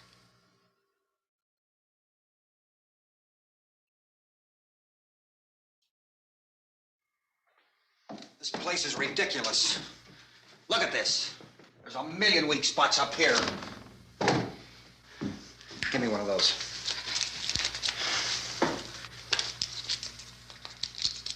Her brother was killed.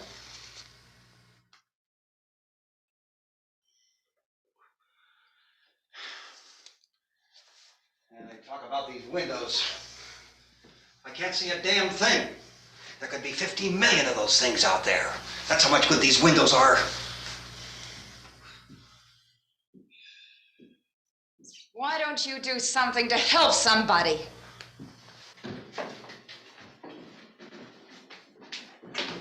Here I have it. Drag a couple of those chairs together. There's a socket over here.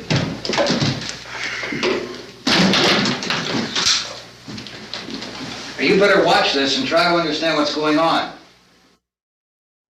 I don't want anyone's life on my hands. Is there anything I can do to help? I don't want to hear any more from you, mister. If you stay up here, you take orders from me. And that includes leaving the girl alone. It's on, it's on. There's no sound. Play with the rabbit ears. Reports, incredible as they seem, are not the results of mass hysteria. Mass hysteria. What do they think? We're imagining all this? Shut up! In all parts of the country. The wave of murder which is sweeping the eastern third of the nation is being committed by creatures who feast upon the flesh of their victims. First eyewitness accounts of this grisly development came from people who were understandably frightened and almost incoherent.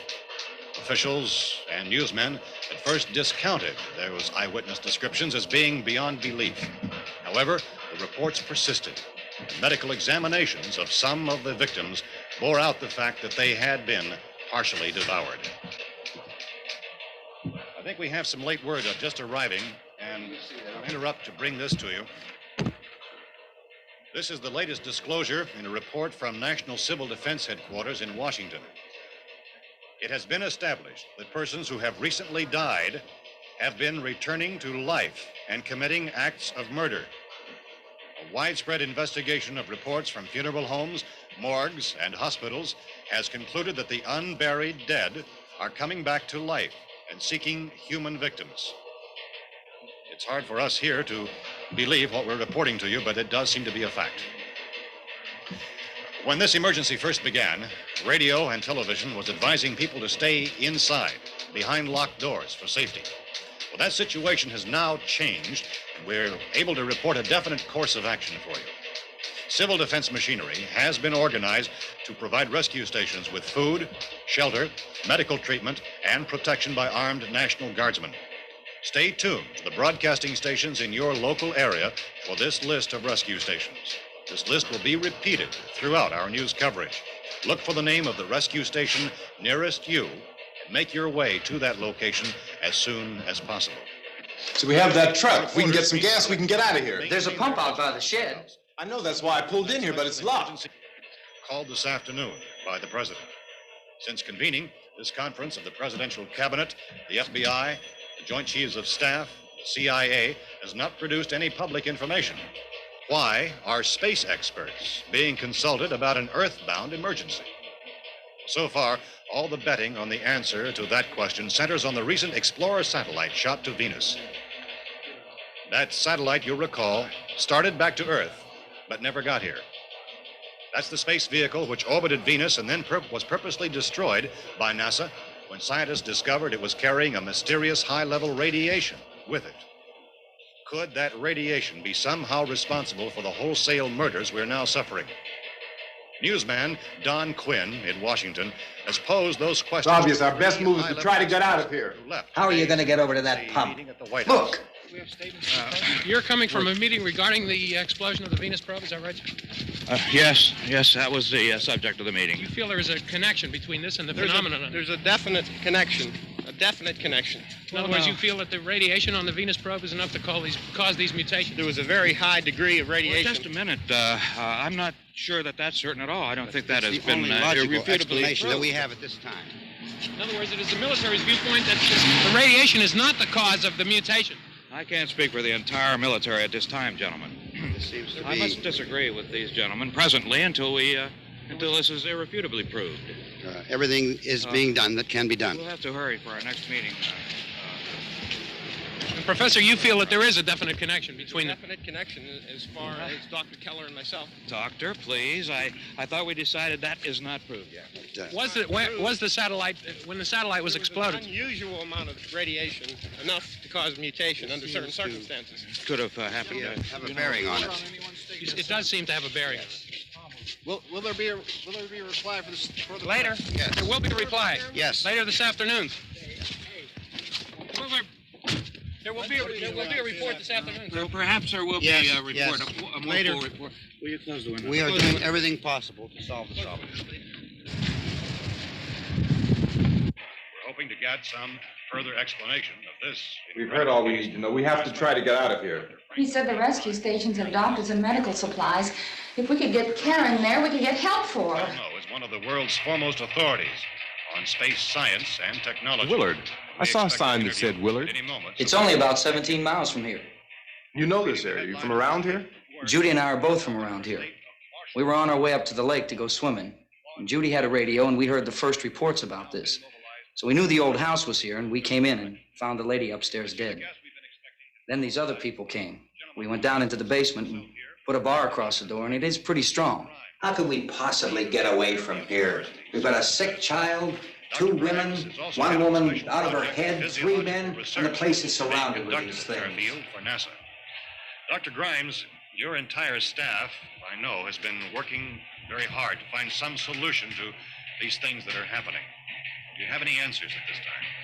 Yes, we have some answers. But first, let me stress the importance of seeking medical attention for anyone who's been injured in any way. We don't know yet what complications might result from such injuries. How bad has your kid been hurt? Good advice, Doctor. Now, how about the basic Look, you go down there and tell Judy. Yeah, you tell Judy to come up here and you stay with the kid, all right? Venus probe. In the cold room at the university, we had a cadaver from which all 4 limbs had been amputated. Sometime early this morning, it opened its eyes and began to move its trunk. It was dead, but it opened its eyes and tried to move. They want you upstairs. Did she ask for me? She hasn't said anything. I don't understand. Baby. It's Mommy. I heard. I'll come back down as soon as I find out what they want. Thank you, Judy. The body should be disposed of at once, preferably by cremation. Well, how long after death, then, does the body become reactivated? It's only a matter of minutes. Minutes? Well, that doesn't give people time to make any arrangements. No, you're right. It doesn't give them time to make funeral arrangements. The bodies must be carried to the street and burned. They must be burned immediately. Soak them with gasoline and burn them. The bereaved will have to forego the dubious comforts that a funeral service will give. They're just dead flesh and dangerous. I see. Judy, I need you to find some bedspreads or sheets to tear up into small strips, okay? Is there a fruit cellar here? Yes. We need some bottles or jars to make Molotov cocktails and hold them off while we try to escape. Hey, there's a big can of kerosene down there. I'll see what I can find. I'll look for the bottles. There's a big key ring down there. There may be a key to the gas pump on it. I'll check. We can toss the cocktails from a window upstairs. Meantime, a couple of us can go out and try to get the gas and come back for the rest of the people. But that'll leave a door open someplace. Yeah, that's right. It better be this door. It's closer to the truck. Before we go out, we'll put some supplies behind the cellar door. While we're gone, the rest of you can hold up in there. I found some fruit jars in the cellar. And there's a key on here that's labeled for the gas pump out back. I'm not really that used to the truck. I found it abandoned. I can handle the truck, no sweat. You're it, then. You and I'll go.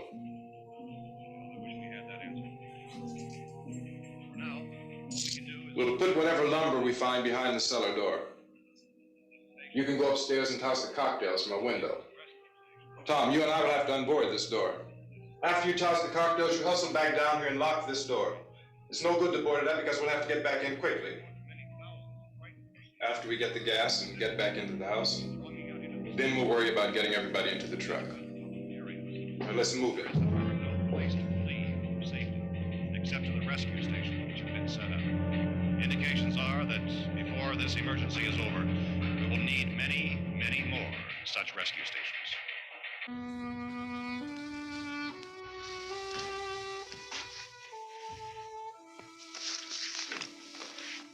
You always have a smile for me. How can you smile like that all the time?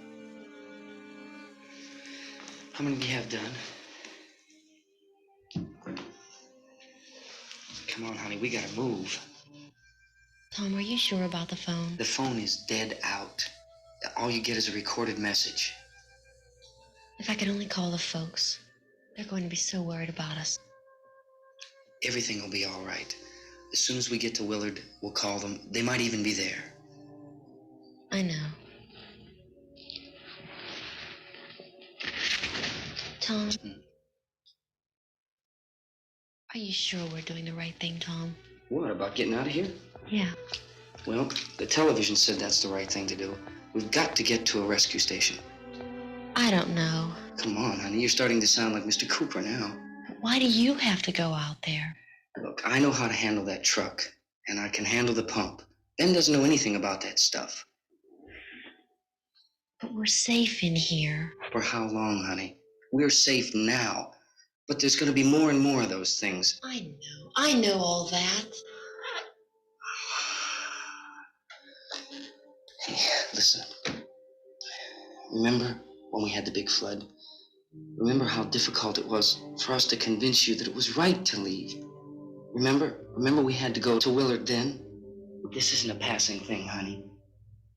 It's not like just a wind passing through. We've got to do something, and fast.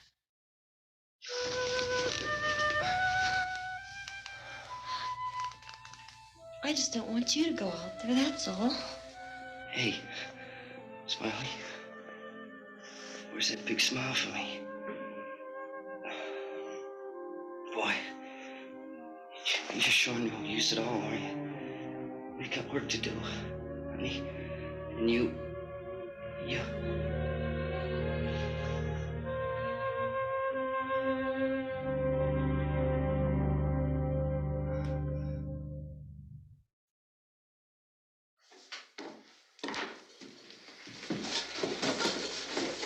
We better get her downstairs.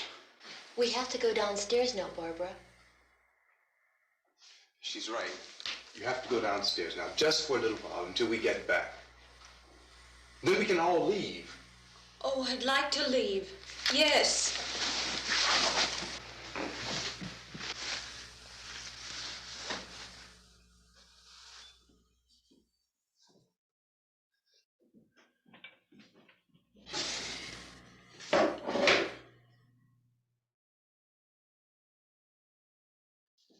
Good luck. Yeah.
guys are coming, come on! Get in!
This key won't work. Watch out.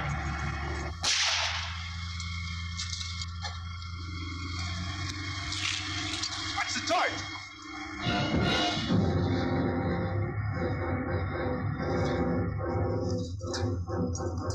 Gotta get away from the pump.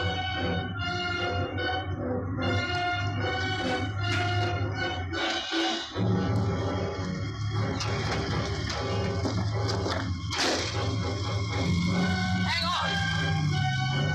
Tom! Find your cars and get out of the truck!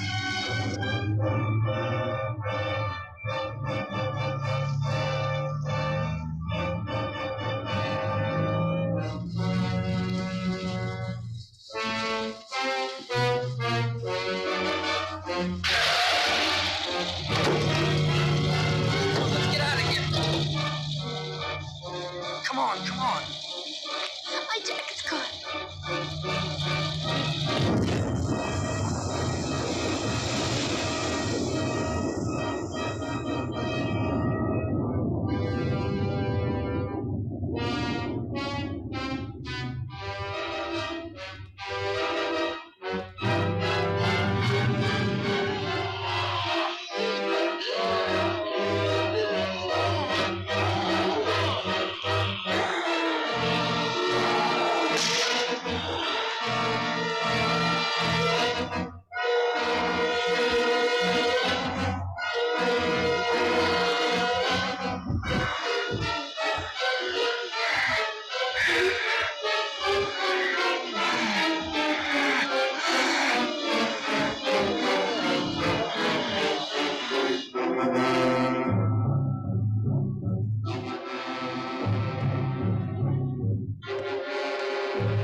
Drag you out there and feed you those things!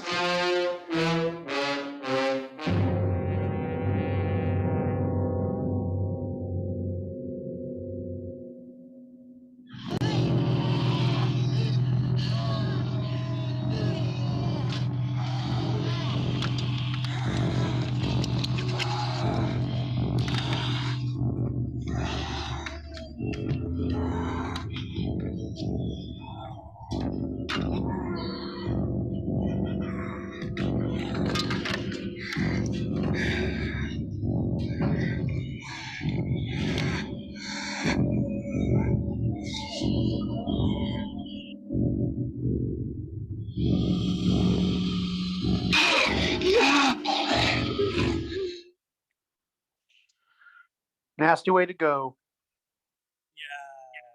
Okay, so a couple things here. At this point, we've had the 3 people who were set on fire. The first was John Russo. He was one of the zombies who got hit with a Molotov cocktail. We had Heiselman, again, the original zombie who was at the very beginning, set on fire with a torch from Ben. And the first one who was set on fire was when Ben sets a couch on fire and pushes it out the door. One of the crew members who originally doused it on fire so that it was easier set himself on fire accidentally at that point. So there you go. Got to be careful with fire, man. And the zombies are now officially eating flesh. This is the first time we really see them eating it. And the cast are actually eating ham that was doused in Bosco chocolate syrup. And apparently the combination of the two things was so gross that it was suggested that they didn't really need any makeup because they were so nauseated from eating this combination of, cold ham covered in chocolate syrup. That sounds foul. I don't know if that would be that bad though. I mean, I guess maybe, I don't know. I guess it depends on how long it was sitting out there while they were filming.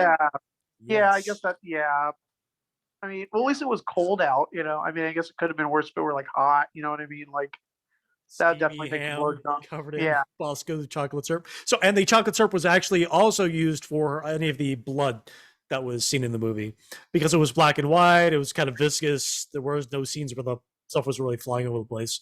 It kind of had the desired color and texture. It's pretty common. The scene where the zombies are trying to break into the window earlier in the film, and they kind of bash the figures apart with a board. It was actually a hand made of clay filled with Bosco chocolate syrup. I thought that was a pretty cool effect. Like, I appreciate practical effects. I thought for the time period that was a pretty cool effect. Made it more believable that they were damaging their limbs. Also, something I noticed in this movie is that occasionally when someone damages a zombie, it's almost like I don't think that they feel pain. They typically are portrayed as not feeling pain, but the way that they react sometimes makes you feel like maybe it's like muscle memory for them, like to recoil from taking damage, or maybe they do feel pain, they just don't really express it. Who knows? It's hard to say. Mindless. But they still have bodies, so the bodies still react, I guess. And they're afraid. I mean, they still have fear, like they're afraid of fire. They recoil from fire. Also, like I mentioned earlier, how it's only kind of barely touched on that everybody who dies becomes a zombie. When they were listening to the news, the one scientist was talking about how they discovered a cadaver whose arms and legs had been removed. It just animated spontaneously. So I think that's really isn't that like probably the only time, if I remember right, that really gets mentioned? Recently deceased. So unlike Return of the Living Dead, where you've got these zombies coming out of the graves and stuff, these are people who haven't been buried yet, haven't been treated for things. They are just car accidents, or they were murdered, or they're waiting in a morgue, like that particular corpse was. Yeah, so they define it as that. Yeah, it's not going to be like a skeleton comes out of like a grave from that. Yeah, it's not going to be like that. Yeah, it's just like if you have died recently, with most of their bits still in place and whatnot. Yeah. And again, they don't fully explain why they're coming back. They just hypothesize that it was this satellite that went to Venus and was coming back, pulling all that radiation with it. Maybe that's what caused it. Yeah.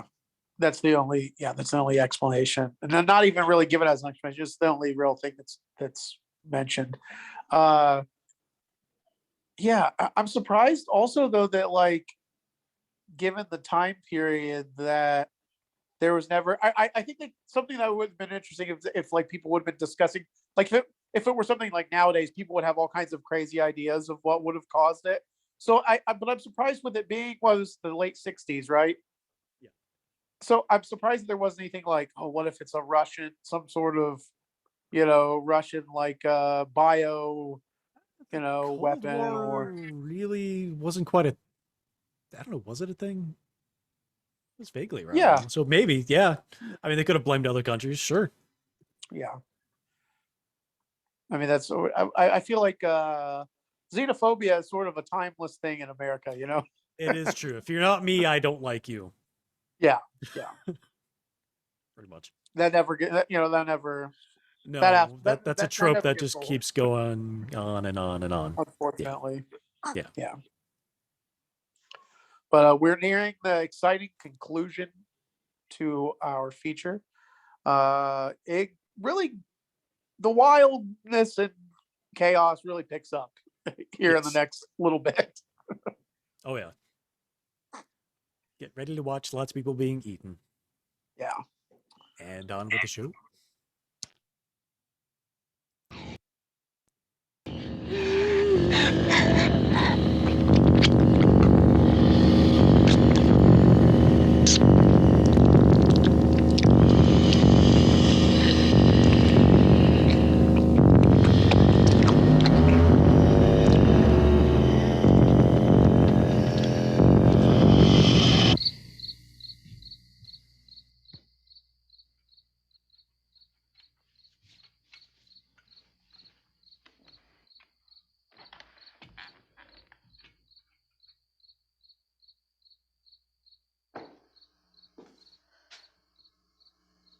Isn't it 3 o'clock yet?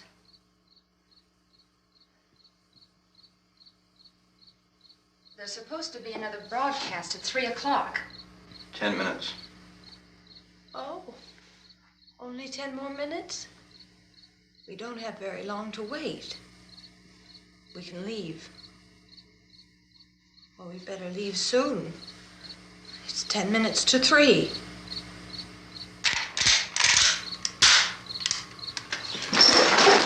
You know anything about this area at all?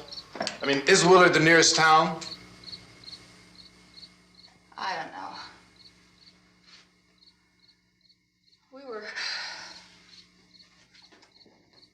just trying to get to a motel before dark. You said those things turned your car over. You think we can get it back on its wheels and drive it? Where is it? Seems like it was pretty far away. Seems like we ran. Forget it. It's at least a mile. Johnny has the keys.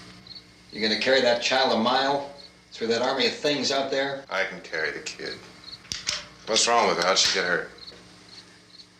One of those things grabbed her. Bit her on the arm. What's wrong? Who knows what kind of disease those things carry? Is she conscious? Barely. She can't walk. She's too weak. Well, one of us could try to get to the car. You gonna turn it over by yourself? You can't start the car. Johnny has the keys.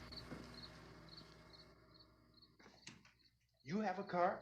Where? Where is it? You won't be able to start it. Yeah, I know. But where is it?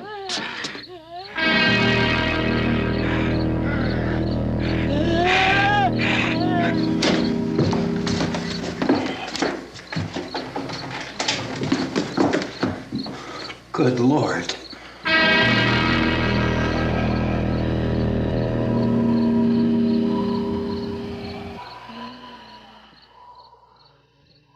Being monitored closely by scientists at all the radiation detection stations.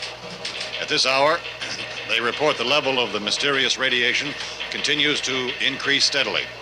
So long as this situation remains, government spokesmen warn that dead bodies will continue to be transformed into the flesh-eating ghouls. All persons who die during this crisis, from whatever cause, will come back to life to seek human victims unless their bodies are first disposed of by cremation.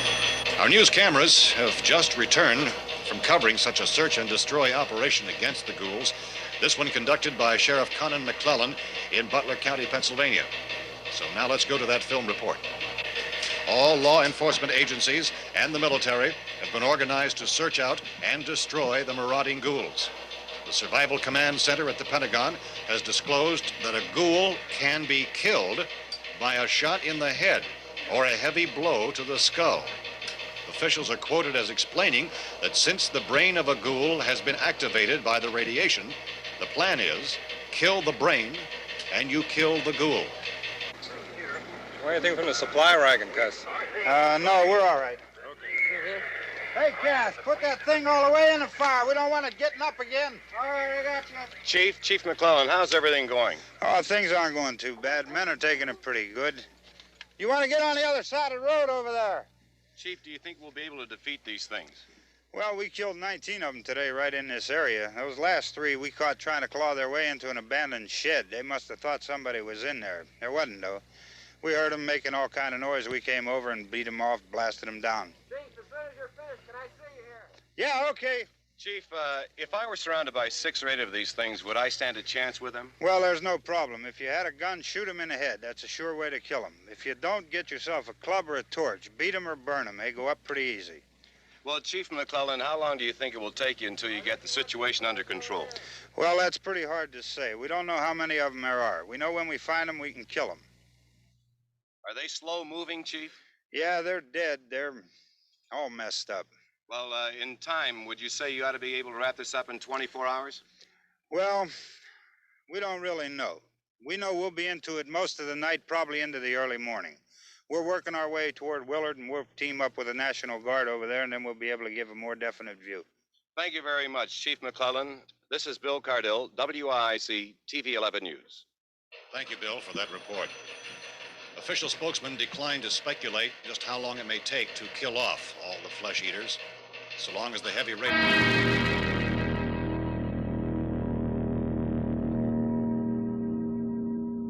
Is the fuse box in the cellar? I don't know. It isn't the fuse. The power lines are down.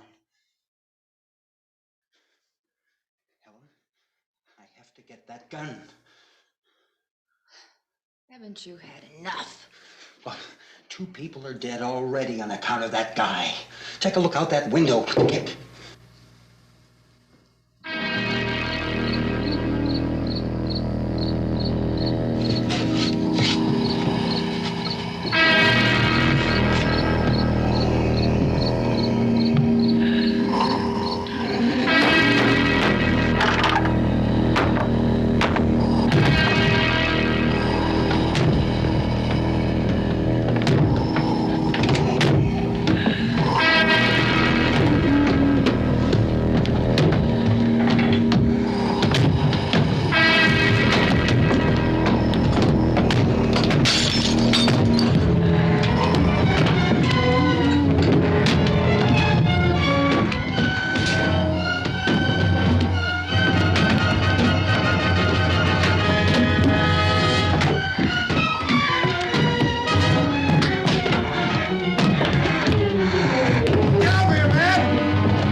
go check it out. Yeah, Chief, we're going to stay with it till we meet up with the National Guard. Where'd you get the coffee? One of the volunteers, you're doing all the work, you take it. Thank you. We should be wrapped up here about 3 or 4 more hours. We'll probably get into Willard then. I guess you can go over there and meet the National Guard. Nick, you and the rest of these men want to come with me? Tell Bill to check in the office, see what's happening. All right, Steve, tell him we're going to stay with it, and everything appears to be under control.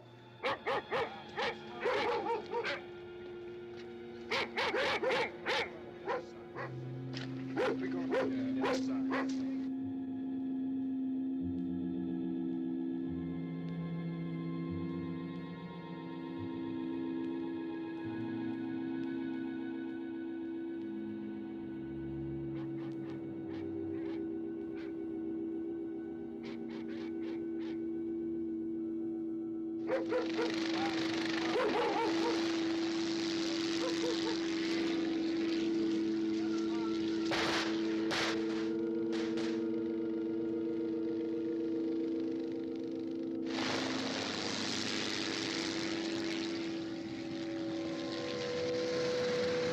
They need you down there by the barn.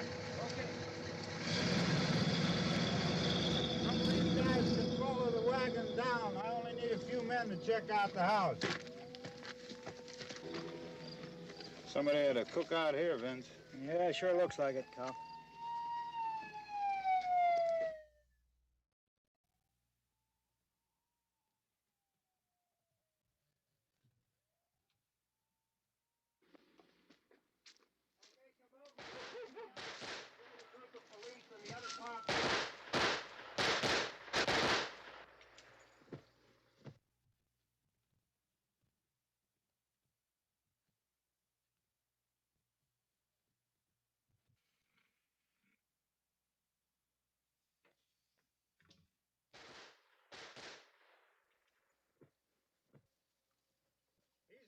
Get up here.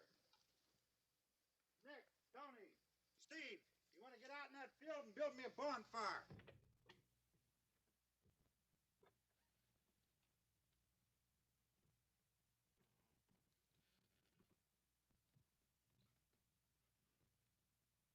You, drag that out of here and throw it on the fire. Nothing down here. All right, go ahead down and give him a hand. Let's go check out the house, man. There's something there. I heard a noise.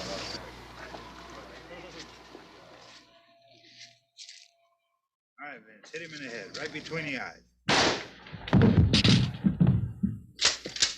Good shot. Okay, he's dead. Let's go get him. That's another one for the fire.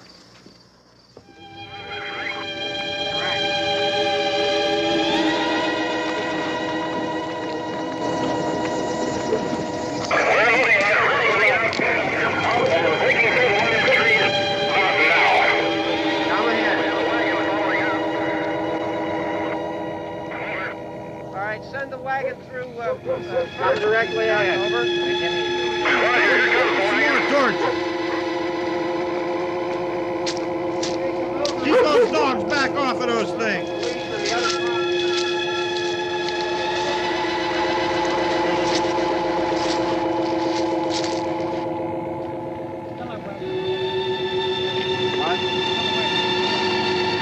Move more quickly.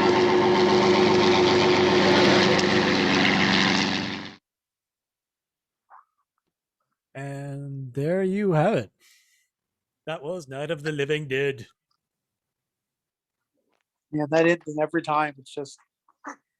So don't Dwayne know. Jones actually fought to preserve that ending. George Romero really originally wanted to have Ben survive, but Dwayne Jones said that it would the black community would rather see him dead than make it through all of that and then have nothing happened.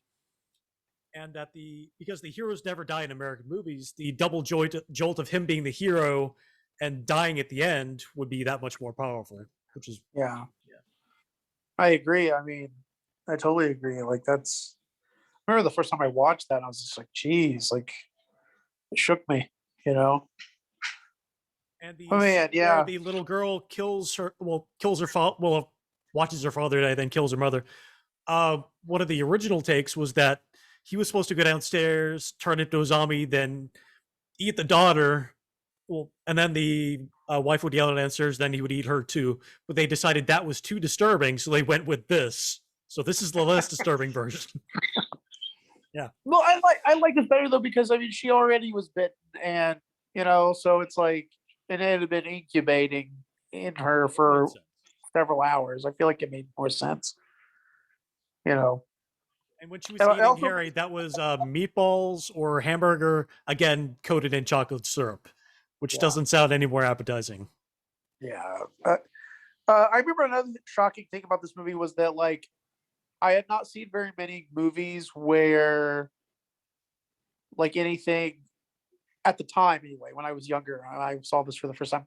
I had not seen any other movies where like or very many other movies where a child was harmed in some way. You know what I mean? Like normally even in a lot of horror movies at the time, like well, yeah, at the time and afterwards, kids usually avoid, any sort of physical damage or whatever. Usually But dogs and pets are safe.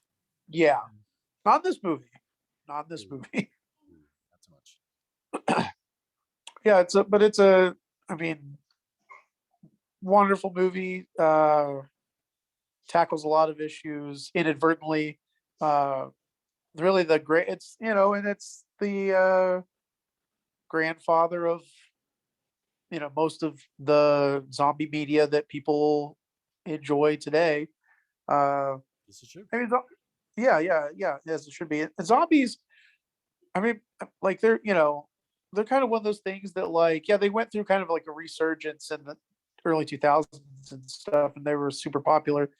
And they're not as much now, but I mean, they're one of those things I think is just gonna always be, it's always gonna be out there in pop culture. It's just, yeah, people love zombies. Well, speaking of pop culture, so George R. R. Romero wrote a Marvel comic called Empire of the Dead. And that scene where Johnny drags Barbara out the window, in the comic, he actually rescues her as a zombie, takes her back to a barn, and then when the rescuers come in and start shooting them, he dives in front of the bullets and saves her. It's kind of cool. Oh man, Yeah. that's interesting. Did he make that around the same time as this, or was it like much, much, much later? It was 2014, so it was much Oh, later. okay. It was Okay. a lot later.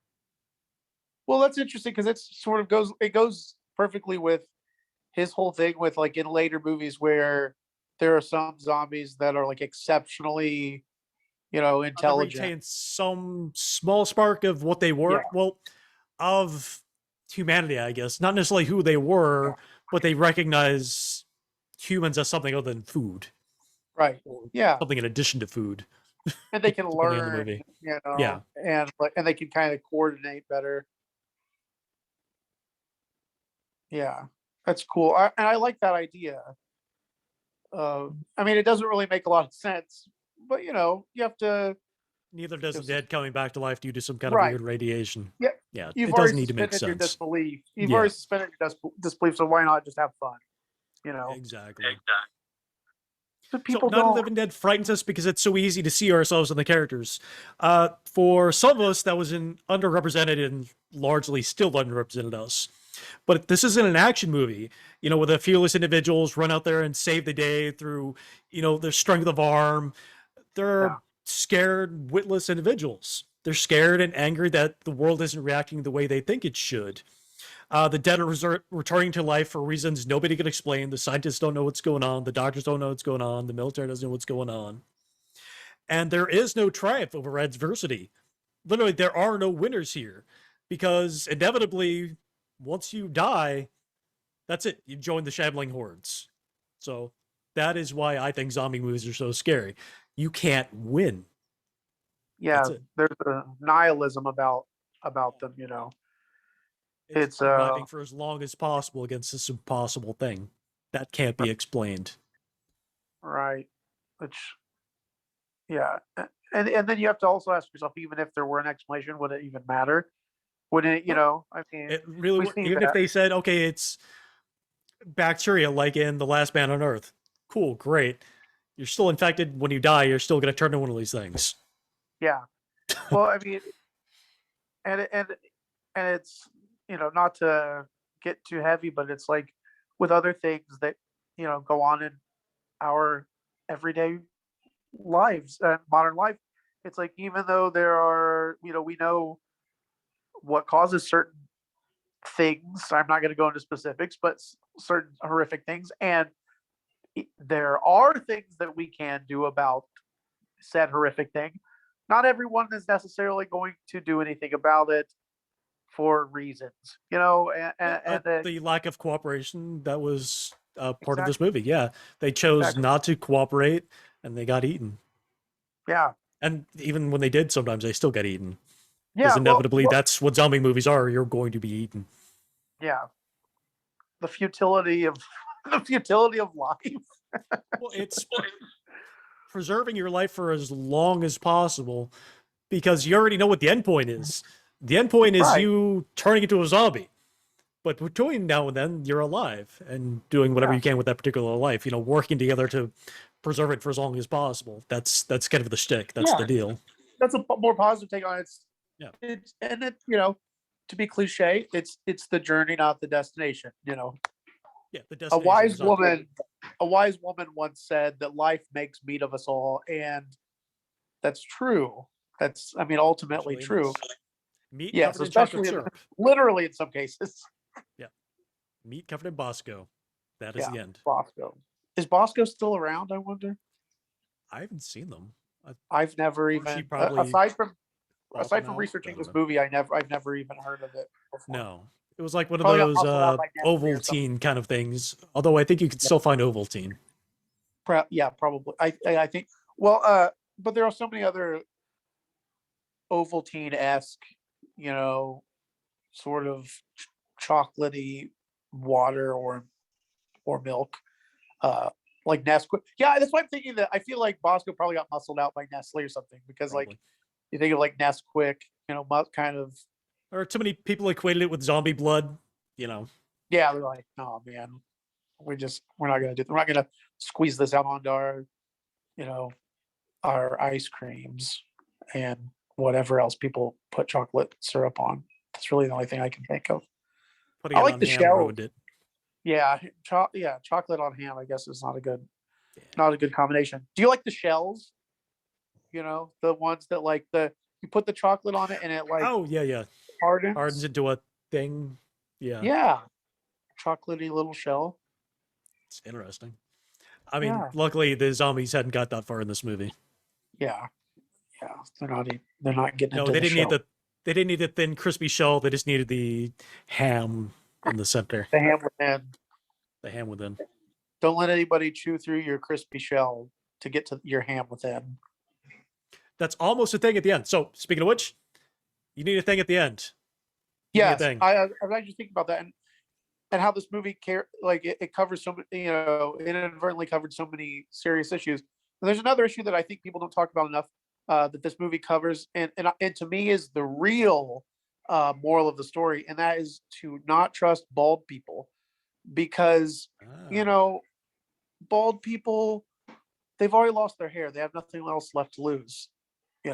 So I don't think you should trust a bald person. I mean, at least in situations where zombies are concerned. Okay, so the message is, where there are zombies concerned, don't trust the unhairy. Yes, the unhairy. Yeah, and that is what we'll leave you with, folks. Don't trust the unhaired. Don't do it. All right. Good night, all. We will see you the next time we do this thing, or good afternoon. This will be good afternoon. So good afternoon and then good evening. Don't trust the unhairy. Yes. Good afternoon, good evening, and good night. And good night. And where we go.